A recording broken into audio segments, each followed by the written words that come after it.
नमस्कार प्रिय विद्यार्थियों, आज की वीडियो के माध्यम से फिर मैं स्वागत हूं ज्योग्राफी के महत्वपूर्ण और बहुत ही ज़्यादा इम्पोर्टेंट प्रश्नों के साथ आपके समक्ष लाइव। आप सभी का बहुत बहुत अभिनंदन, बहुत बहुत स्वागत, वंदन।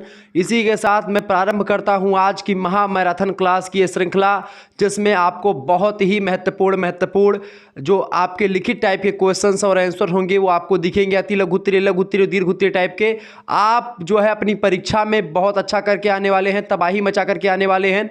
आप किसी भी यूनिवर्सिटी के किसी भी कॉलेज में पढ़ रहे हैं, आप यह वीडियो देख करके जाइएगा। और इससे पहले एक दिन पहले मैंने एक वीडियो दिया था, 2 वीडियो देख लीजिए, पूरा आपका भौतिक भूगोल समाप्त हो जाएगा। हालांकि दोनों में एक प्रकार से बहुत सारे, कोई भी वीडियो आप देखेंगे तब भी आपका 60+ ही क्वेश्चंस आपके यहाँ से फंसने वाले हैं। बीए प्रथम सेमेस्टर में आप हैं, आपका ज्योग्राफी सब्जेक्ट है, तो आपको भौतिक भूगोल यानी कि आपको फिजिकल ज्योग्राफी के बारे में पढ़ना होता है। कल जैसा कि आप सभी को विदित है कि राम मनोहर लोहिया का पेपर लगा हुआ है, डॉक्टर राम मनोहर लोहिया अवध विश्वविद्यालय का, उसमें तो सबसे जो है ये प्रश्न आपके हूबहू देखने को मिलेंगे। महासंग्राम रिवीजन क्लास 2025-2026 के लिए लेक्चर बहुत महत्वपूर्ण होगा। आइए, जो कल की कसर थी इस वीडियो के माध्यम से निकालने का प्रयास करते हैं और बहुत ही इंफॉर्मेटिव प्रश्नों के साथ हम आगे बढ़ते हैं। पहला क्वेश्चन आपसे पूछा जा सकता है, चक्रवात किसे कहते हैं। देखिए, छोटे छोटे प्रश्नों के माध्यम से कुछ बड़े प्रश्नों को भी रखा है। इनके माध्यम से समस्त टॉपिक को कवर करने का प्रयास, रिवीजन करने का प्रयास महामैराथन रिवीजन क्लास का मंतव्य रहता है। आइए जानते हैं चक्रवात क्या होता है। चक्रवात को अंग्रेजी में बेटा साइक्लोन कहते हैं। क्या कहते हैं? साइक्लोन कहते हैं। तो जो भी बच्चे हमारे साथ नए जुड़े हैं सभी लोग वीडियो को शेयर कर दीजिएगा और लाइक कर दीजिएगा। पहली बार चैनल पर आए हैं तो सब्सक्राइब जरूर कर दीजिएगा। चक्रवात किसे कहते हैं? देखिए, सामान्य रूप से चक्रवात वह चक्करदार हवाएं होती हैं। कैसी हवाएं? चक्करदार हवाएं, जो अपने स्थान पर ऐसे ऐसे घूमते हुए और चलती हैं आगे, ऐसी हवाओं को चक्रवात कहते हैं। जिनके मध्य में गर्म वायु होने के कारण से निम्न वायु दाब क्रिएट होता है। यानी चक्रवात जो होता है बेटा, चक्रवात के अंतर्गत देखें, ये मान लेते हैं चक्रवात है, तो इसके अंदर क्या होगा? निम्न वायु दाब होगा। अब ये निम्न वायु दाब और उच्च वायु दाब थोड़ा सा आप समझ लें। वायु दाब, ठीक है, ये समझ लें। निम्न वायु दाब ये होगा और इसी के बगल प्रति चक्रवात आप बना दें, ठीक है। ये प्रति चक्रवात की मैं प्रतिमा बना, प्रति चक्रवात, एंटी साइक्लोन, ठीक है। प्रति चक्रवात में मौसम जो होता है साफ रहता है, इसमें मौसम साफ नहीं रहता चक्रवात में, ठीक है। चक्रवात में निम्न वायुदाब केंद्र में होता है और इसमें उच्च वायुदाब केंद्र में होता है, ठीक है। अंतर भी समझ ले। उच्च वायुदाब बहुत ही बारीकी के साथ समझाऊंगा। चक्रवात आज की वीडियो के माध्यम से अगर आप देख लेंगे पूरा टॉपिक कवर हो जाएगा। देखिए, निम्न वायुदाब और उच्च वायुदाब, ये प्रश्न 100% आने वाला है बेटा। चले, इसमें क्या होता है कि इसमें चूंकि इसके मध्य में गर्म हवाएं होती हैं, और जब हवाएं बेटा ये बात ध्यान रखें, गर्म हवाएं हल्की होती हैं, गर्म हवाएं हल्की होती हैं और ठंडी हवाएं उसमें आर्द्रता ज़्यादा होती है। यह बात आप ध्यान रखें। यानी कि गर्म हवाएं हल्की होती हैं और ठंडी हवाएं वजन में ज़्यादा होती हैं। अब इसका तात्पर्य क्या हुआ? जहां पर भी बेटा गर्म हवा होगी, अगर गर्म हवा है तो वह क्या होगा? वहां पर निम्न वायु दाब क्रिएट होगा। निम्न माने कम, वायु माने हवा और दाब माने दबाव, यानी हवा का दाब वहां पर कम होगा। जहां पर हल्की वायु होगी, जहां पर गर्म वायु होगी, वहां पर वायु हल्की होगी। वायु हल्की होगी तो उसका वजन नहीं लगेगा, वजन नहीं लगेगा तो वहां पर निम्न वायु दाब क्रिएट होगा। और सेम ही कंडीशन होती है चक्रवात में। जबकि प्रति चक्रवात में क्या होता है कि उच्च वायु दाब केंद्र की तरफ होता है, क्योंकि यहां पर हवाओं में नमी ज्यादा होती है केंद्र में, यानी नमी होने की वजह से वजन में ज्यादा होती है। और जब हवाएं वजन में ज्यादा होती बेटा, तो इस तरीके से वहां पर कौन सा दाब क्रिएट होता है? वहां पर उच्च वायु दाब, क्योंकि वहां पर वायु का दबाव ज्यादा होता है। तो यहां पर क्या? निम्न वायु दाब और उच्च वायु दाब तो होने के कारण से वायु दाब, निम्न वायु दाब क्रिएट होता है, तथा चारों ओर ठंडी हवाएं, ठंडी वायु होने के कारण से, क्योंकि चारों ओर इसके कौन सी हवाएं हैं? इसके चारों ओर बेटा कौन सी हवाएं हैं? इसके चारों ओर ठंडी हवाएं हैं। कैसी हवाएं हैं? ठंडी हवाएं हैं, ठंडी हवाएं, ठीक है। ठंडी हवाएं बाहर होती हैं, यहाँ पर अंदर कौन सी? गर्म हवाएं अंदर होती हैं, ठीक है। गर्म हवाएं जो होती हैं वो अंदर होती हैं, लेकिन यहाँ पर क्या है? यहाँ पर आपकी ठंडी हवाएं अंदर होती हैं, इसीलिए यहाँ पर उच्च वायुदाब होता है, और गर्म हवाएं यहाँ पर बाहर होती हैं, इसीलिए यहाँ पर निम्न वायुदाब का एरिया होता है, निम्न वायुदाब, ठीक है। यहाँ पर वायुदाब निम्न होता है, ठीक है, वायु का दबाव निम्न होता है। यहाँ पर ठंडी हवाएं की वजह से यहाँ पर उच्च वायुदाब बाहर की ओर क्रिएट होता है, उच्च वायुदाब, ठीक है। वायु दाब माने क्या होता है? वायु का दबाव, ठीक है, उच्च वायुदाब होता है यहाँ पर। क्लियर, ध्यान रखेंगे। उच्च वायुदाब मिलता है यहाँ पर। इनके चारों ओर संकेंद्रीय वलय होते हैं। संकेंद्रीय मतलब कि ये हवाएं जो होती ठंडी हवाएं इस तरीके से बहने का प्रयास करती, जिन्हें वायुदाब रेखाओं के द्वारा प्रदर्शित किया जाता है। तो वायुदाब रेखाएं यही होती हैं जो प्रदर्शित करती हैं। और इसमें क्या होता है, चक्करदार हवाएं एक दूसरे की तरफ घूमती रहती हैं। यह बात आप ध्यान रखेंगे। गर्म हवाएं जो होती हैं वह हल्की होती हैं, ठीक है, और जो उच्च हवाएं होती हैं वो होती हैं एक प्रकार से, जो ठंडी हवाएं होती हैं वजन में ज़्यादा होती हैं। त्रिवार्ता कहते हैं कि चक्रवात अपेक्षाकृत निम्न वायुदाब के क्षेत्र में है, जो कि संकेंद्रीय समदाब रेखाओं से घिरे हुए होते हैं। स्टेलर कहते हैं कि चक्रवात निम्न वायुदाब का एक केंद्र होता है। उत्तरी गोलार्ध में इनमें बाहर से भीतर यानी केंद्र की ओर पौने वामावर्त यानी एंटी क्लॉकवाइज दिशा में चलती हैं, यानी कि बाहर से भीतर। आप एक बात और ध्यान रखेंगे, हमेशा हवाएं उच्च वायुदाब से निम्न वायुदाब की तरफ बढ़ती हैं। हवाएं किस तरफ चलती हैं बेटा? उच्च वायुदाब से निम्न वायुदाब की तरफ। उच्च वायुदाब में यहाँ पर क्रिएट कहाँ पर हुआ? बाहर उच्च वायुदाब क्रिएट हुआ, तो बाहर से हवाएं जो होती हैं वो अंदर आने का प्रयास करती हैं, और इस तरीके से ये हवाएं जो होती इसी पर आते रहती तो घूमती रहती हैं, और इस तरीके से वायुदाब रेखाएं क्रिएट हो जाती हैं बेटा। यानी कि हमेशा हवाएं जो होती हैं उच्च वायुदाब से निम्न वायुदाब की तरफ भागने का प्रयास करती हैं। तो ये हो गया चक्रवात। सेम उल्टा, हवाएं उच्च वायुदाब से निम्न वायुदाब मतलब की तरफ जाती हैं। यहाँ पर उच्च वायुदाब यहाँ पर हुआ केंद्र में, निम्न वायुदाब बाहर है, तो हवाएं यहाँ पर क्या होंगी? केंद्र से बाहर की ओर चलेंगी। यहाँ पर हवाएं केंद्र से बाहर की ओर चलेंगी, मौसम साफ रहेगा, यहाँ पर मौसम ठंडा रहेगा, और मौसम में क्या होगा? एक प्रकार मौसम जो होगा उसमें नमी रहेगी, आर्द्रता भी होगी, साथ ही साथ में हवाएं एक चक्करदार लहरदार घूमेंगी, मतलब नुकसान होगा, मौसम बिगड़ता जाएगा। यहाँ पर उच्च वायुदाब से निम्न वायुदाब की तरफ हवाएं बहेंगी, यानी कि केंद्र से बाहर की ओर हवाएं बहेंगी। यहाँ पर क्या होगा? बाहर से केंद्र की तरफ हवाएं आएंगी। तो इस तरीके से ये चक्रवात और प्रतिचक्रवात में डिफरेंस हो गया। चक्रवात प्रतिचक्रवात आज के बाद में आपको नहीं समझने की जरूरत है। तो स्टेलर क्या कहते हैं कि चक्रवात निम्न वायुदाब का एक केंद्र होता है। उत्तरी गोलार्ध में इनमें बाहर से भीतर यानी केंद्र की ओर पौने जो होती वामावर्त दिशा में चलती रहती हैं, ठीक है, इस तरीके से, यानी एंटी क्लॉकवाइज यानी घड़ी की दिशा के विपरीत। जिस तरीके से मान लेते हैं घड़ी जो होती है इस तरीके से चलती है, ठीक है। घड़ी कैसे चक्कर लगाती है? घड़ी में आप देखते हैं इस तरीके से, यानी कि बाएं से दाहिने, लेकिन यहाँ से दाहिने से बाएं हवाएं से चलती रहती हैं चक्रवात में, इस तरीके के चक्कर लगाती हैं, ठीक है। एंटी क्लॉक वही होता है। तो आज चक्रवात समझ में आ गया आपका। अगला आपका टॉपिक है संवहनीय वर्षा। संवहनीय वर्षा क्या होती है? संवहनीय वर्षा बेसिकली कई प्रकार की, पर्वतीय वर्षा, संवहनीय वर्षा, ठीक है, और भी वर्षा होती है। तो संवहनीय वर्षा क्या होती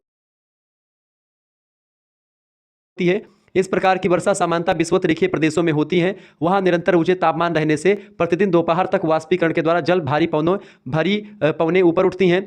दोपहर में पर्याप्त उठने के कारण से हवाएं इनमें संघनन होता है, और निरंतर आर्द्रता मिलती रहती रहे बादलों से संघनन गहरे रंग के और प्रायः ऊर्ध्वाधर आकाशीय और वर्षी मेघों का मिश्रित रूप आकाश में फैलने लगता है। यहाँ पर प्रतिदिन सायं 4 बजे के आसपास बड़ी बड़ी बूंदों में गर्जन व विद्युत के साथ साथ मूसलाधार वर्षा होती है। अतः इसे 4 बजे वाली वर्षा भी कहते हैं। यह क्रिया प्रतिदिन निरंतर होती रहती है। अब यहाँ पर आपको समझ में नहीं आया होगा, मैंने पढ़ दिया, लेकिन अब इसको समझो। संवहनीय वर्षा कैसी होती? कहाँ पर होती? विषुवत रेखा में होती। कहाँ पर होती है बेटा? विषुवत रेखीय प्रदेश में। विषुवत रेखा क्या है? यहाँ पर आप देखेंगे पृथ्वी, ये मैंने बना दिया, इसका जो बीच वाला भाग है इस पर एक रेखा होती, काल्पनिक रेखा होती, इसको खींची नहीं गई पृथ्वी पर, काल्पनिक रेखा। इसे ग्लोब मेरे पास है, ग्लोब अगर आपको मैं दिखाऊं बेटा, तो ये मेरा ग्लोब है, ये पृथ्वी है, ये पृथ्वी बेटा, ये क्या है? ये पृथ्वी है। अब इस पे देखिए यहाँ पर एक रेखा पीली पीली डॉटेड है, यही एक पृथ्वी की जो मध्य रेखा है, इसी को विषुवत रेखा कहा जाता है। तो यहाँ पर इसे आपका कहाँ पर पड़ता है? देखिए अफ्रीका वाला एरिया पड़ता है। अफ्रीका आपका यहाँ पर पानी खूब बरसता, डेली पानी बरसेगा 4 बजे। ऐसे ही उत्तर दक्षिणी अमेरिका का ऊपरी वाला भाग यहाँ पर बढ़ेगा, ठीक है। ऐसे ही आप देखते हैं यहाँ पर कुछ ऑस्ट्रेलिया के ऊपर वाला भाग और कुछ दक्षिणी भारत के नीचे वाला भाग, ठीक है। अफ्रीका का पूरा मध्यवर्ती भाग, यहाँ पर वर्षा खूब होती। क्यों होती? पूरा आपको समझाऊंगा। चूंकि पृथ्वी का केंद्र भाग होता है, पृथ्वी का पूरा, यहाँ पर अब देखें आप, ये होती है 0 डिग्री अक्षांश।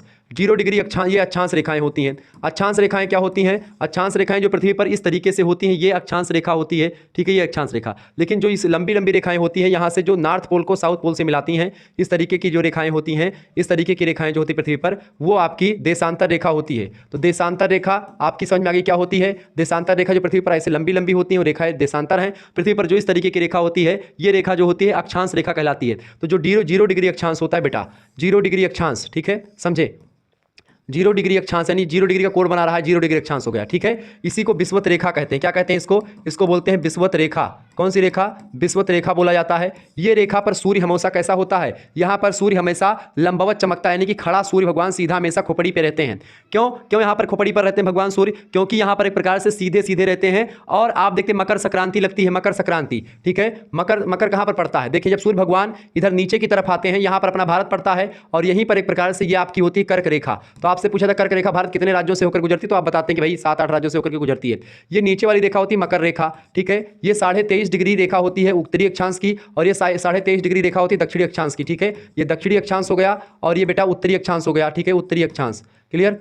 चूंकि दक्षिणी अक्षांश इसलिए चूंकि यहाँ से नीचे वाला जो भाग है ये दक्षिणी गोलार्ध और यहाँ से ऊपर वाला भाग उत्तरी गोलार्ध के नाम से जाना जाता है। ये वाला पॉइंट नॉर्थ पोल यानी कि उत्तरी ध्रुव कहा जाता है और ये वाला पॉइंट न कि जो है साउथ पोल यानी कि जो है दक्षिणी ध्रुव कहा जाता है। ठीक है, यह बात आप ध्यान रखेंगे। कहने का तात्पर्य मेरे ये है बेटा कि यहाँ पर जो एरिया होता है, ये वाला एरिया, जब सूर्य भगवान यहाँ पर लंबवत चमकते हैं हमेशा, तो ये वाला जो पूरा पूरा का पूरा एरिया होता है पिछवत रेखीय चपेट में जो आते हैं, यहाँ पर सूर्य हमेशा लंबवत चमकते हैं। सूर्य जब हमेशा लंबवत चमकते हैं तो वहाँ पर गर्मी खूब ज़्यादा पड़ेगी, गर्मी खूब ज़्यादा पड़ेगी। चूंकि यहीं पर समुद्र भी है, यहाँ पर अमेजन के बड़े बड़े जंगल भी हैं, चूंकि यहाँ पर इसलिए हैं चूंकि यहाँ पर हमेशा बारिश भी होती है, तापमान भी अपने पारे पर रहता है, तापमान और वर्षा खूब होती है। दोनों का संबंध कैसे है वही संवहनीय वर्षा आपकी क्लियर करेगी। संवहनीय वर्षा बेसिकली समझाने के लिए मैंने इतना तिकड़म इसलिए बताया क्योंकि आपको समझ में आ जाए और आज के बाद में इसी के साथ देशांतर सब दिखाएं, पूरा रिवीजन क्लास चले तो तबाही मचा करके आप आने वाले हैं। तो आप देखेंगे शुक्ला स्टडी पॉइंट, इसके बाद में मुझे कहने की जरूरत नहीं पड़ेगी। Second semester, third semester, fifth semester, fourth semester, six semester सब में आप हमसे पढ़ने आओगे। बस पहली बार मैं आपको चाह रहा हूं कि इस तरीके से आपको बता दें कि आपकी परीक्षा में 100 to 100% क्वेश्चन आ रहे हैं।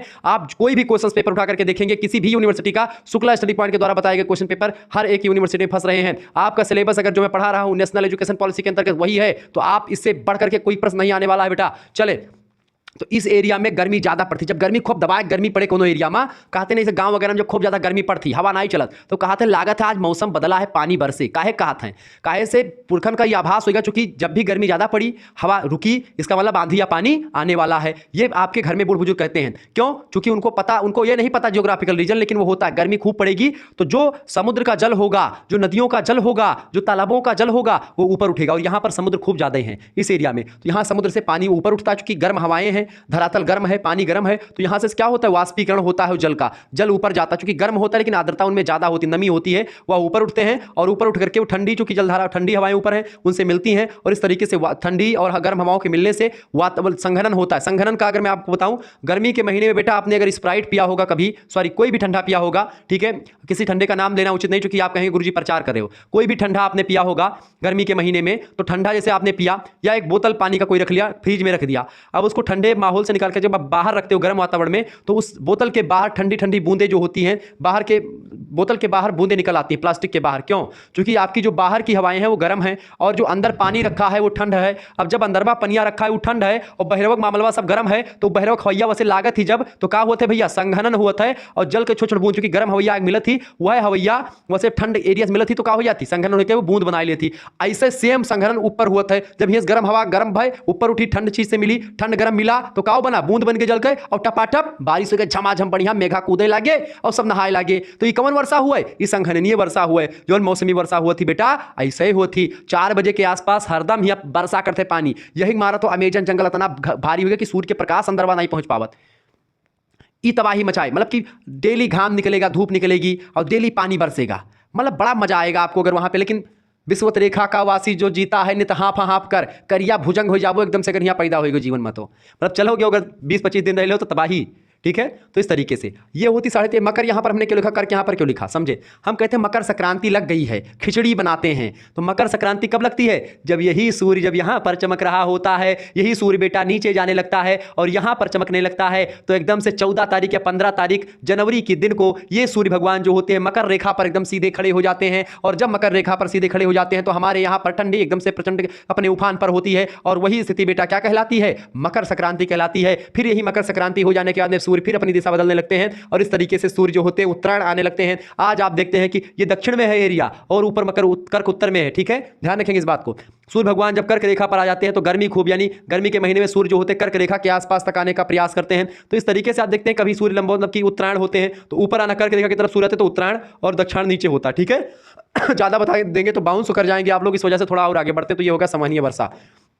क्लियर, आगे बढ़ते हैं। अगला क्वेश्चन, सामान्य वर्षा ऐसे होती है तो आप बढ़िया लिखते हैं। प्रकीर्णन का हुआ है, समझो भैया, प्रकीर्णन डराव नहीं, सब शब्द बहुत हलुक शब्द हुए, कोनो बहुत भारी चीज रॉकेट साइंस ना हो। Geography is a conceptual subject. Geography क्या है? कॉन्सेप्ट है, एक अवधारणा है। अवधारणा समझी जाती, रटी नहीं जाती, बात ध्यान रखो। ठीक है, समझो। जब विभिन्न किरणें जिनका तरंग दैर्ध्य धूल कणों तथा जल कणों के व्यास से, यानी तरंग दैर्ध्य मतलब वेवलेंथ, लंबाई किरणों की, छोटा होता है, तो उन लघु तरंगों का उन कणों से टकरा करके प्रकीर्णन या बिखराव हो जाता है। इस बिखराव के कारण से दीर्घ लाल रंग आगे निकल करके चली जाती है, इसका प्रकीर्णन नहीं होता। चूंकि लाल रंग का प्रकीर्णन नहीं होता, बाकी सारे रंगों का प्रकीर्णन हो जाता है, अतः आकाश नीला दिखाई देता है। ऐसे ही सूर्य उदय और सूर्यास्त के समय इस प्रक्रिया के विपरीत स्थिति होने पर आकाश लाल दिखाई देता है। अतः आकाश का नीला तथा लाल होना किरणों के प्रकीर्णन पर डिपेंड करता है। विबग्योर नाम सुना होगा, ठीक है, वायलेट और ये तमाम 7 किरणें होती हैं। इनमें क्या होता है, जिसका प्रकीर्णन ज्यादा हो जाता है, चूंकि नीले रंग का प्रकीर्णन हो जाता है बहुत ज्यादा, ठीक है। नीला रंग क्या होता है, या बैगनी रंग जो होता है, ये फैल जाता है, इसका प्रकीर्णन हो जाता है। धूल के कणों पर एक प्रकार से आकाश कैसा है, आकाश का रंग बेटा अंतरिक्ष से देखने पर आकाश का रंग काला दिखता है, लेकिन वह दिखता कैसे हमारी आंखों से, वो दिखता है नीला नीला। कि नील परिधान बीच सुकुमार खुल रहा, मृदुल अधखुला अंग खिले हो जो बिजली के फूल में एक बन बीच गुलाबी रंग। हमको तो नीला नीला आकाश दिखता है, लेकिन क्या वास्तव में नीला है? नहीं, काला है। शादी ब्याह में आप जो देखते हैं खूबसूरती, क्या खूबसूरती सुबह सुबह दिखाई पड़ती है? नहीं दिखाई पड़ती है। जैसे आकाश है तो काला, लेकिन दिखता है नीला, ठीक है। सेम उसी प्रकार से बुरा मत मानिएगा कोई। चले, कहने का तात्पर्य है, कहाँ रखे हूँ, हाँ देखिए, कहने का मतलब यह है बेटा कि जो नीला रंग होता है और जो बैगनी रंग होता है, वो रंग जो होता है धूल के कणों पर जो ऊपर वायुमंडल में फैले हुए उन पर फैल जाता है, प्रकीर्णन हो जाता है उनका।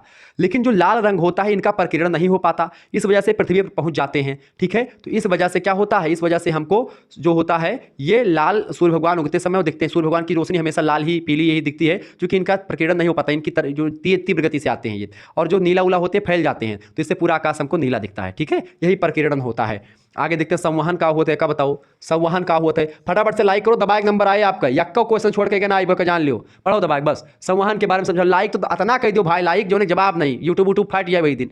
ऐसा नहीं कहने का मतलब ये है कि मतलब लाइक इतना कर दो कि लोगों को पता चले कि हाँ बीए में भी बच्चे पढ़ रहे हैं, नहीं लगता नहीं कि बीए के बच्चे पढ़ते हैं। चले, संवहन के बारे में समझाइए। इस विधि के द्वारा माध्यम का स्थानांतरण हो जाता है, अर्थात तरल अथवा गैसों के कण गर्म होकर के स्वयं ही पूरी परत का विस्थापन कर देते हैं, जिसमें ऊष्मा का विस्थापन हो जाता है। अतः इसमें ऊष्मा का स्थानांतरण तरल तथा गैसीय अवस्था में ही होता है, संवहन धाराओं को जन्म देती हैं। कुल मिलाकर के संवहन जो होता है इस विधि के माध्यम के द्वारा स्थानांतरण होता है, मतलब तरल तथा गैसों का जो कण होता है वो गर्म होकर के स्वयं ही पूरी परत विस्थापन कर देते हैं, जिसमें ऊष्मा का विस्थापन भी हो जाता है। तो ये संवहन होता है। संवहन रेखाएं भी ऐसे दिखती हैं। प्रश्न क्या, अगला प्रश्न, ताप प्रतिलोपन क्या? ताप प्रतिलोमन क्या होता है? ताप प्रतिलोमन की अगर बात करें, देखिए सामान्य तौर पर ऊंचाई पर जाने पर तापमान कम हो जाता है, परंतु कभी कभी विशेष परिस्थिति में ऊंचाई पर जाने पर तापमान बढ़ने भी लगता है। इस प्रकार ऊपर तापमान अधिक तथा नीचे तापमान के कम होने की स्थिति को ताप प्रतिलोमन कहते हैं। प्रतिलोमन यानी उल्टा, क्योंकि एक नियम है कि जैसे जैसे हम ऊंचाई पर जाएंगे वायुमंडल में, वैसे वैसे तापमान जो होगा घटता चला जाएगा। इसी वजह से आप देखते हैं, अब ये मत कहने लगा कि सूर्य भगवान की तरफ जाएंगे तो तापमान क्यों घट रहा है, नहीं, वैसे सूर्य से वहां पर कोई लेना देना नहीं है। तापमान आप सीधा सीधा उदाहरण, ग्लेशियर पर, मतलब बर्फों के जो पहाड़ होते, पहाड़ों पर जो होते ठंडी ज़्यादा पड़ती है, वहां पर ग्लेशियर बन जाते हैं, बर्फ के बड़े बड़े पहाड़ हो जाते हैं। आप उत्तराखंड में देखते हैं पहाड़ ठंडी ज़्यादा पड़ती है, क्यों? क्योंकि वो ऊंचाई ज़्यादा है, इस वजह से वहां पर गर्मी मतलब कि वहां पर ठंडी ज़्यादा पड़ती है, ठीक है। बर्फ के पहाड़ जम जाते हैं, बर्फ के पहाड़ को ही ग्लेशियर कहा जाता है, हिमानी कहा जाता है, ठीक है। तो लेकिन कभी कभी क्या होता है, सेम इसका उल्टा होता है कि हम ऊंचाई पर जा रहे होते हैं, लेकिन वहां पर गर्मी, ऊपर और जाओ तो गर्मी बढ़ती है, लेकिन नीचे आओ तो ठंडी बढ़ती है। इसी को ताप प्रतिलोमन कहते हैं या ताप विलोमता कहते हैं। विलोमता माने उल्टा। और ऊंचाई के ताप के बढ़ने की प्रक्रिया को ऋणात्मक तथा पतन दर कहते हैं। ऐसा वायुमंडल में उत्पन्न कुछ विशेष परिस्थितियों के कारण ही कभी कभी ऐसा देखने को मिलता है। अगर आपको इसका पीडीएफ प्राप्त करना है जियोग्राफी का, ऐसे ही 4-5 मॉडल पेपर मैं लगभग दे चुका हूँ, 5 मॉडल पेपर की पीडीएफ आपको मिल जाएगी, ठीक है। ऑब्जेक्टिव की भी मॉडल पेपर है, लिखित का भी, सभी का है। जिन बच्चों को जुड़ना है 91 61 93 60 62 पर SMS करके, ठीक है, मात्र 100 रुपीज़ पे करके जुड़ सकते हैं। आपके लिए फायदेमंद चीज़ है अपना नाम, अपनी यूनिवर्सिटी का नाम, ठीक है बेटा, और अपने सब्जेक्ट के नेम लिख करके आप भेज दीजिएगा। आपको यहाँ पर 3 मेजर सब्जेक्ट, 1 माइनर सब्जेक्ट, 1 को करिकुलर, सभी का जो भी आपका सब्जेक्ट बचा होगा उनका भी करवा दीजिएगा। तो अगर आप ये ना सोचें कि हमारा पेपर 1 ही बचा है, 2 बचा है, आप जुड़ जाइए हमारे साथ। हमसे जुड़ेंगे तो आपका ही फायदा होगा। मात्र 100 रुपीज़ आपके लिए एक प्रकार से प्राइस रखी गई है, जो है फीस, ताकि आप सभी लोग जुड़ पाए। कोई ये नहीं कहेगा कि 100 रुपये हमारे पास नहीं है, इस वजह से इतनी कम फीस रखी गई है। इसी में आपके सभी सब्जेक्ट मैनेज कर दिए जाएंगे, जो भी आपके सब्जेक्ट होंगे, को करिकुलर से लेकर के माइनर मेजर सब। तो परेशान होने की बिल्कुल जरूरत नहीं है। माइनर की परीक्षा ऑब्जेक्टिव बहुत सारी की होती है, तो ऑब्जेक्टिव भी मिलेगा, लिखित भी मिलेगा, को करिकुलर का ऑब्जेक्टिव भी होता है सभी का, उसका मिल जाएगा। कई यूर्स के पेपर मिल जाएंगे, सब कुछ आपको यहाँ पर मुहैया करवा दिया जाएगा। ग्रुप से आपको जोड़ दिया जाएगा, और जैसे ही सेकंड सेमेस्टर का कोर्स लॉन्च किया जाएगा, तुरंत आपको ज्वाइन कर दिया जाएगा और बता दिया जाएगा कि भाई आपको कितने, उसमें भी लगभग आपको 100 ही पे करने पड़ेंगे सेकंड सेमेस्टर में। तो मात्र 100 रुपीज़ में आपके लिए व्यवस्था कर दी गई है। ये 100 रुपये आप इधर उधर जो है खर्च हो जाएगा आपका एक दिन में। इसको बचाने के चक्कर में अपना करियर दांव पे ना लगाएं, आप तुरंत जुड़ जाएं हमारे साथ। बाकी अगर आपको नहीं जुड़ना तो कोई जोर जबरदस्ती नहीं है, आप यूट्यूब पर भी हमसे पढ़ सकते हैं, यूट्यूब पर भी बढ़िया कंटेंट होता है। पीडीएफ वगैरह प्राप्त करने के लिए, थोड़ा सहजता से पढ़ने के लिए आप हमसे जुड़ सकते हैं। बाकी यूट्यूब पर ही मैं इतना कंटेंट दे देता हूं कि आपका बेड़ा पार हो जाता है अच्छे तरीके से, ठीक है। 1-2 दिन पढ़ने पर भी आप पास हो जाते हैं। लेकिन मैं सजेस्ट करूंगा आगे अगर आपको कुछ आगे बढ़ना है, जीवन में कुछ करना है, तो आप कोर्स में ज्वाइन हो जाएं और हमारे साथ एक प्रॉपर गाइडेंस में आप अच्छी तैयारी कर पाएंगे। चले आगे बढ़ते हैं। अगला क्वेश्चन आपके एक एक प्रश्नों को आपको निचोड़ करके रख देता हूं। ऐसे आपको कहीं पर कोई समझा रहा हो तो बताओ आप, लेकिन मैं आपके लिए इतनी मेहनत करता हूं कि जिसका कोई जवाब नहीं। अगला क्वेश्चन आ चुका है। अगला प्रश्न आप देखेंगे, मानसून से आप क्या समझते हैं? मानसून किसे कहते हैं? देखिए, मानसून शब्द अरबी भाषा के मौसम शब्द से बना हुआ है, जिसका तात्पर्य होता है मौसम से, ठीक है। या ऐसी हवाएं होती मौसम जो वर्ष में अपनी दिशा मौसम के अनुसार चल बदलती हैं। मानसूनी प्रदेशों में हवाएं प्रत्येक 6 माह में अपनी प्रवाहित दिशा के बिल्कुल विपरीत हो जाती हैं। या पौने गर्मियों में दक्षिण पश्चिम मानसून के नाम से जानी जाती हैं। दक्षिण पश्चिम से मतलब कि यहाँ से आप देखते हैं, ये दक्षिण पश्चिम कौन होता है? ये दक्षिण हो गया, यही पश्चिम हो गया। दक्षिण पश्चिम यानी हवाएं इधर से आती हैं, ठीक है। और यही जो होती हैं गर्मी सर्दियों में जो आता है उत्तर पूर्वी मानसून। उत्तर पूर्वी मतलब कि इधर से मानसून लौटता मानसून जिसको आप कहते हैं, तो यहाँ से मानसून आता है, ठीक है। तो ये उत्तर पश्चिम मतलब उत्तर पूर्वी मानसून हो जाता है, उल्टा सेम। तो इधर से जाता है, फिर उधर से लौट, इधर से जाता है टकरा करके इधर से, फिर यहाँ से लौट करके आता है, इधर से भी आ जाता है। मतलब कहीं ना कहीं पे ये आता है लौट करके। सर्दियों में जो बारिश करवाता है वो आपका लौटता मानसून होता है। और जब जाता है मतलब जब मानसून आता है, बेटा अभी देखो ठंडियों में बारिश होने वाली है, अब होगी कुछ दिन में बारिश, क्योंकि मानसून लौटेगा भी, ठीक है। ये बात आप ध्यान रखेंगे। तो मानसून यही होता है। आगे देखते हैं। अगला क्वेश्चन आपके स्क्रीन पर आ चुका है, फटाफट से आप देखने का प्रयास करेंगे। कल मैंने समझा था महाद्वीपीय मग्न तट के बारे में, यानी महाद्वीपों के वे भाग जो समुद्र में डूब जाते हैं महाद्वीपीय मग्न तट कहलाते हैं। इनकी जो औसत गहराई होती है बेटा 100 फैदम के आसपास, यानी कि लगभग 200 मीटर होती है। एक फैदम में 1.8 मीटर होता है, यानी लगभग 6 फीट का एक फैदम होता है, ठीक है। तथा ढाल जो होता है 1 से 2 डिग्री के बीच में रहता है। यानी जैसे महासागर का महाद्वीपों का वह भाग जो महासागरों के एकदम जस्ट बगल में होता है और जल में डूबा रहता है, लेकिन ऊपर से अगर आप देखो तो सूर्य की किरणें पृथ्वी के धरातल तक मतलब उसके पानी के नीचे तक भी जाती हैं। तो ये होता है आपका महाद्वीपीय मग्न तट। महाद्वीपों के मग्न तट इनके ढाल पर निर्भर करते हैं। अधिक ढाल वाले मग्न तट की चौड़ाई कम और कम ढाल वाले मग्न तट की चौड़ाई ज़्यादा होती है। अगर ढाल कम है चौड़ाई ज़्यादा होगी, ढाल ज़्यादा है बेटा तो वहाँ पर चौड़ाई कम होगी। महाद्वीपों या महाद्वीपीय तटों पर यदि पर्वत मिलते हैं तो मग्न तटों की चौड़ाई कम, और मैदानों की स्थिति अगर मिलती है तो चौड़ाई यहाँ पर ज़्यादा मिलेगी। पर्वत मिलेंगे तो आपको पता है कि चोटी टाइप के मिलेंगे, लेकिन अगर यहाँ पर पठार मिलेंगे, मैदान मिलेंगे तो वहाँ पर एक टेबल शेप में मिलेंगे और चीजें लंबी होंगी, मतलब चौड़ी होंगी। परंतु भारतीय पश्चिमी तट इसका अपवाद रहता है। भारतीय पश्चिमी तट पर जो है ये सारे नियम कायदे सब फेल हो जाते हैं, यह बात आप ध्यान रखेंगे। यानी तो महासागर में जो डूबा हुआ भाग जो ज्यादा गहरा नहीं होता है, उथला हुआ होता है, छिछला हुआ होता है, उसी को महाद्वीपीय मग्न तट कहा जाता है। क्लियर। अगला प्रश्न है, महासागरीय धाराएं क्या है? देखिए, जिस प्रकार भूमि पर नदियों में पानी बहता रहता है उसी तरीके से बेटा महासागरों में भी कई कारणों से जल प्रवाहित होकर के विशेष दिशा और विशेष मार्ग में जब विशेष गुण वाला ठंडा या गर्म पानी बहने लगता है तो उसे धारा कहा जाता है। धाराएं महासागर की सबसे महत्वपूर्ण, प्रभावशाली और सभी सागरों में व्याप्त एक गतियां होती हैं। जैसे महासागरों में क्या होता है, लहरें उठती हैं, लहरें उठने के बाद में फिर वो लौट भी आती हैं। कभी कभी जब लहरें समुद्र में खूब तेज गति से उठती हैं उसको ज्वार कहते हैं, और जब गिरती हैं तो उसी को भाटा कहते हैं। यह बात भी आप ध्यान रखेंगे। मोक हाउस नाम के एक भूगोलवेत्ता हैं, कहते हैं कि समुद्री जलधाराओं को परिभाषित करते हुए कि महासागर के सतह की विशाल जलराशि की एक निश्चित दिशा में, यानी दिशा भी इसकी निश्चित होती है और गति भी इनकी लगभग सामान्य होती है। साथ ही साथ में ये एक प्रकार से इनका जो क्वालिटी है, कभी गर्म होती है कभी ठंडी, इसीलिए ठंडी जलधारा अलग होती है, गर्म जलधारा अलग होती है। तो ये समान गति को महासागरीय धारा कहते हैं। यह बात आप ध्यान रखें। ठंडी जलधारा भी हो सकती है, गर्म भी हो सकती है। अगला क्वेश्चन आ चुका है। प्रश्न है, तरंग किसे कहते हैं? देखिए, पवन के सतह प्रवाह तथा अन्य शक्तियों के कारण सागरीय जल में संचलन या गति उत्पन्न होती है। इन शक्तियों के प्रभाव से कभी सागरीय जल आगे बढ़ता है तो कभी पीछे हटता है। वह नदी के जल की तरह अपना स्थान नहीं छोड़ता है। समुद्र का जल ऊपर उठता है, आगे बढ़ता है, पीछे हटता है, इस तरीके से चलता है। लेकिन जब नदियाँ क्या होती, बहती रहती हैं, जैसे एक स्थान पर आज इस स्थान पर फलाने जल बह रहा है, जल की क्वालिटी मतलब लाल जल बह रहा है, और वही लाल जल जो होगा आप देखेंगे 1 घंटा बाद में तो वो लाल जल पता नहीं कितनी दूर निकल जाएगा बह करके। लेकिन समुद्र का जो जल होता है वो लहरों के माध्यम से आगे नहीं बढ़ता, लहरें आती टकराती, फिर वो लहरें वापस तट से टकरा करके लौट जाती हैं। यानी कि समुद्र में इस तरीके की गति होती है। तो यही तरंग टाइप का होता है, ठीक है। वरन सागरीय जल के आगे बढ़ने तथा पीछे हटने में सागरीय जल के कण अपने ही स्थान पर वृत्ताकार रूप में संचलन करते रहते हैं। ऐसे उठते भंवर बनता है, फिर वहीं पर गिर जाते हैं, फिर उठते हैं, फिर आगे बढ़ते हैं, फिर पीछे चले जाते हैं। अन्य स्थान परिवर्तन नहीं करते, अपने ही स्थान पर वृत्त रहते हैं। ऐसे उठते भंवर बनता है, फिर वहीं पर गिर जाते हैं, फिर उठते हैं, फिर आगे बढ़ते हैं, फिर पीछे चले जाते हैं। अन्य स्थान परिवर्तन नहीं करते, अपने ही स्थान पर वृत्ताकार रूप में संचलन करते हैं, यानी गोल गोल घूमते रहते हैं। सागरीय जल के क्रमिक रूप से उठने और क्रमिक रूप से गिरने को ही तरंग कहा जाता है। बेटा ये ध्यान रखेंगे आप। तो तरंग ये हो गया। अगला क्वेश्चन है, महासागर में निक्षेप। महासागर निक्षेप मतलब होता है महासागर में जो कचरा कूड़ा कबाड़ होता है वो, ठीक है। महासागरीय निक्षेप किसे कहते हैं? अवसाद। अवसाद माने सेडिमेंट, यानी कि कचड़ा, कबाड़, कूड़ा, यही सब जो होता है अवसाद या मलबा कहते हैं। अवसादी पदार्थों के जमाव को निक्षेप कहा जाता है, परंतु जब पदार्थों का जमाव महासागर की तली में हो जाता है तो उसको महासागरीय निक्षेप कहा जाता है। कैसे तली में होता है? क्योंकि नदियां जो होती कहाँ पर गिरती हैं बेटा? नदियां महासागरों में जाकर के गिरती हैं। नदियां जब महासागरों में जाकर के गिरेंगी तो इससे होगा क्या? इससे होगा नदियां अपने साथ बहुत सारी चीजें, बहुत सारे कूड़ा, कबाड़, पत्थर, तमाम चीजें बहा करके अपने साथ लेकर के आती। नदियों में बाढ़ आता है, गाँव के गाँव बह जाते हैं, तो वो सब आकर के समुद्रों में जाकर के ही गिरते हैं। ठीक है।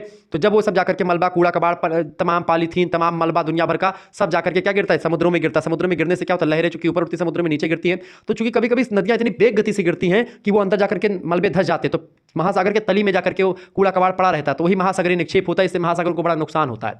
निक्षेप असंगठित अवसादी पदार्थों के बने होते हैं। यह पदार्थ महासागर में कई स्रोतों के द्वारा प्राप्त होते हैं। अतः प्राप्त स्रोतों, प्राप्त स्थल और स्वभाव, परिवहन तथा वितरण के दृष्टिकोण को ध्यान में रख करके महासागरीय निक्षेपों का वर्गीकरण अलग अलग तरीके से किया जाता है। महासागरीय निक्षेप कई कारणों से होते हैं, जिनमें नदियों के जल जो बह करके आते हैं उनका सबसे इंपॉर्टेंट भूमिका होती है।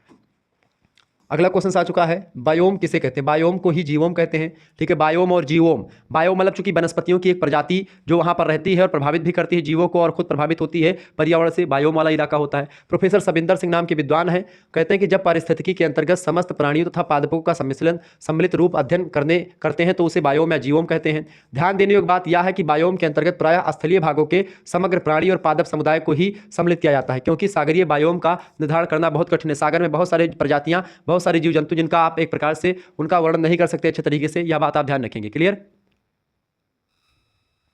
तो इस तरीके से बायोम ये होते हैं। ठीक है। सागरीय बायोम चूंकि इसलिए नहीं डिसाइड हो पाते क्योंकि सागर में बहुत ज़्यादा प्रजातियां होती हैं, तो उनको डिसाइड नहीं कर सकते। जो महासागरीय बायोम होते हैं उनमें दिक्कत होती है, लेकिन महाद्वीपीय जो बायोम होते हैं स्थल खंड पे तमाम वनस्पतियां, तमाम जो है जीव जंतु सब इकट्ठा रहते हैं। जीवों की पूरा एक स्थलीय समग्र रूप जो पादप समुदाय या प्राणी समुदाय होता है उसी को बायोम कहा जाता है। एक दूसरे पर निर्भर रहते हैं खाद्य श्रृंखला के माध्यम से। अगला क्वेश्चन आ चुका है बेटा, अगला क्वेश्चन आ चुका, उत्पादक तथा उपभोक्ता का अर्थ स्पष्ट कीजिए। देखिए उत्पादक इस जो होते हैं इसके अंतर्गत हरे पौधे आते हैं, वह सभी पादप आते हैं या सभी वनस्पतियां आती हैं जो प्रकाश संश्लेषण के द्वारा, ठीक है, क्रिया करके अपना भोजन बनाती हैं और खाती हैं। इनमें क्लोरोफिल मिलता है जिससे यह भोजन का निर्माण कर लेते हैं। ठीक है। दूसरे उपभोक्ता होते हैं। उपभोक्ता उन्हें कहते हैं जो पदार्थों का उपयोग करते हैं, यानी जो उत्पादकों पर डिपेंड करते हैं। इनमें से 3 श्रेणी के उपभोक्ता होते हैं, प्रथम श्रेणी, द्वितीय श्रेणी और तृतीय श्रेणी, या प्राथमिक उत्पादकता, द्वितीय उपभोक्ता और तृतीय उपभोक्ता। ठीक है। प्रथम श्रेणी के अंतर्गत वह उपभोक्ता आते हैं जो उत्पादकों से सीधे भोजन प्राप्त करते हैं, यानी कि जीव जंतुओं से नहीं, बल्कि वो केवल जैसे ये साग सिवार या जो एक प्रकार से पालक वगैरह होती है, घास फूस, गेहूँ चावल मक्का, ये सब खाते हैं, जो शाकाहारी होते हैं, प्रथम श्रेणी में आते हैं। या पूर्णतः शाकाहारी होते हैं। द्वितीय श्रेणी में मांसाहारी उपभोक्ताओं को सम्मिलित किया जाता है, या प्राथमिक उपभोक्ता का उपभोग करते हैं, जो प्राथमिक उपभोक्ता जो मनुष्य है या जो पहला मतलब कि जो घास फूस खाते हैं उनको खा लेता है। जैसे घास है, घास क्या है? घास उत्पादक है। घास को कौन खाएगा? कीड़े मकोड़े खा रहे हैं, तो कीड़ा क्या होगा? कीड़ा शाकाहारी हो गया। कीड़े को कौन खा रहा है? मेढक खा रहा है बेटा, तो मेढक क्या हो गया? मेढक जो हो गया आपका ये द्वितीयक उपभोक्ता हो गया। मेढक को कौन खा रहा है? सर्प खा रहा है। ठीक है। तो सर्प कौन हो गया? तृतीयक उपभोक्ता हो गया। क्लियर? ये बात आप ध्यान रखेंगे। तो यह पूर्णतः जो है क्या आता है, प्राथमिक उपभोक्ता का उपभोग करते सीधे, और तृतीय और अंतिम उपभोक्ता वह होते हैं जो शाकाहारी और मांसाहारी दोनों ही प्रकार के विशेषता रखते हैं, जिन्हें सर्वाहारी उपभोक्ता कहा जाता है। तो कभी कभी मनुष्यों को भी तृतीय उपभोक्ता के रूप में शामिल कर लिया जाता है, कभी कभी द्वितीय उपभोक्ता के रूप में। ठीक है। क्योंकि मनुष्य जो होता है वो घास फूस भी खा लेता है और मांस मछली भी खा लेता है। अगला क्वेश्चन आ चुका है, जैविक अनुक्रमण की परिभाषा दीजिए। जैविक अनुक्रमण को एक ऐसी स्थिति माना जाता है जिसके कारण किसी स्थान पर निवास कर रहे जैविक समुदाय, जैविक माने जिसमें जीवन होता है, उस स्थान पर कहीं और से विसरण के द्वारा प्राप्त जैविक समुदायों से वातावरण में होने वाले परिवर्तनों का प्रभाव पड़ने पर परिवर्तन आने लगते हैं उनमें, उसी को जैविक अनुक्रमण कहते हैं। यानी कि एक समुदाय रहता है, अब कहीं दूसरा कोई समुदाय है, उसका प्रभाव जो रह रहा समुदाय है उस पर होने लगता है, तो उसी को बोलते हैं जैविक अनुक्रमण, या उनके द्वारा मतलब कि उनका प्रभाव पड़ने लगता है दूसरे समुदाय का। ठीक है। इस परिवर्तन में वह जैविक समुदाय, जंतु और पादप दोनों, चूंकि जैविक समुदाय में जंतु और पादप दोनों शामिल हैं, जो इस परिवर्तन की प्रक्रिया के साथ यदि स्वयं का परिवर्तन कर लेते हैं तो जीवित रह जाते हैं, अन्यथा शेष समाप्त हो जाते हैं। यानी अगर जैविक अनुक्रमण हुआ, ठीक है, परिस्थिति के हिसाब से जैविक अनुक्रमण होता है, तो अगर वो हुआ उसमें आप अपने हिसाब से अपने आप को कन्वर्ट कर लिए उसके हिसाब से, प्रकृति के हिसाब से, तो आप बचे रहेंगे, अन्यथा आपका नष्ट हो जाएगा, विनाश हो जाएगा आपका। ठीक है।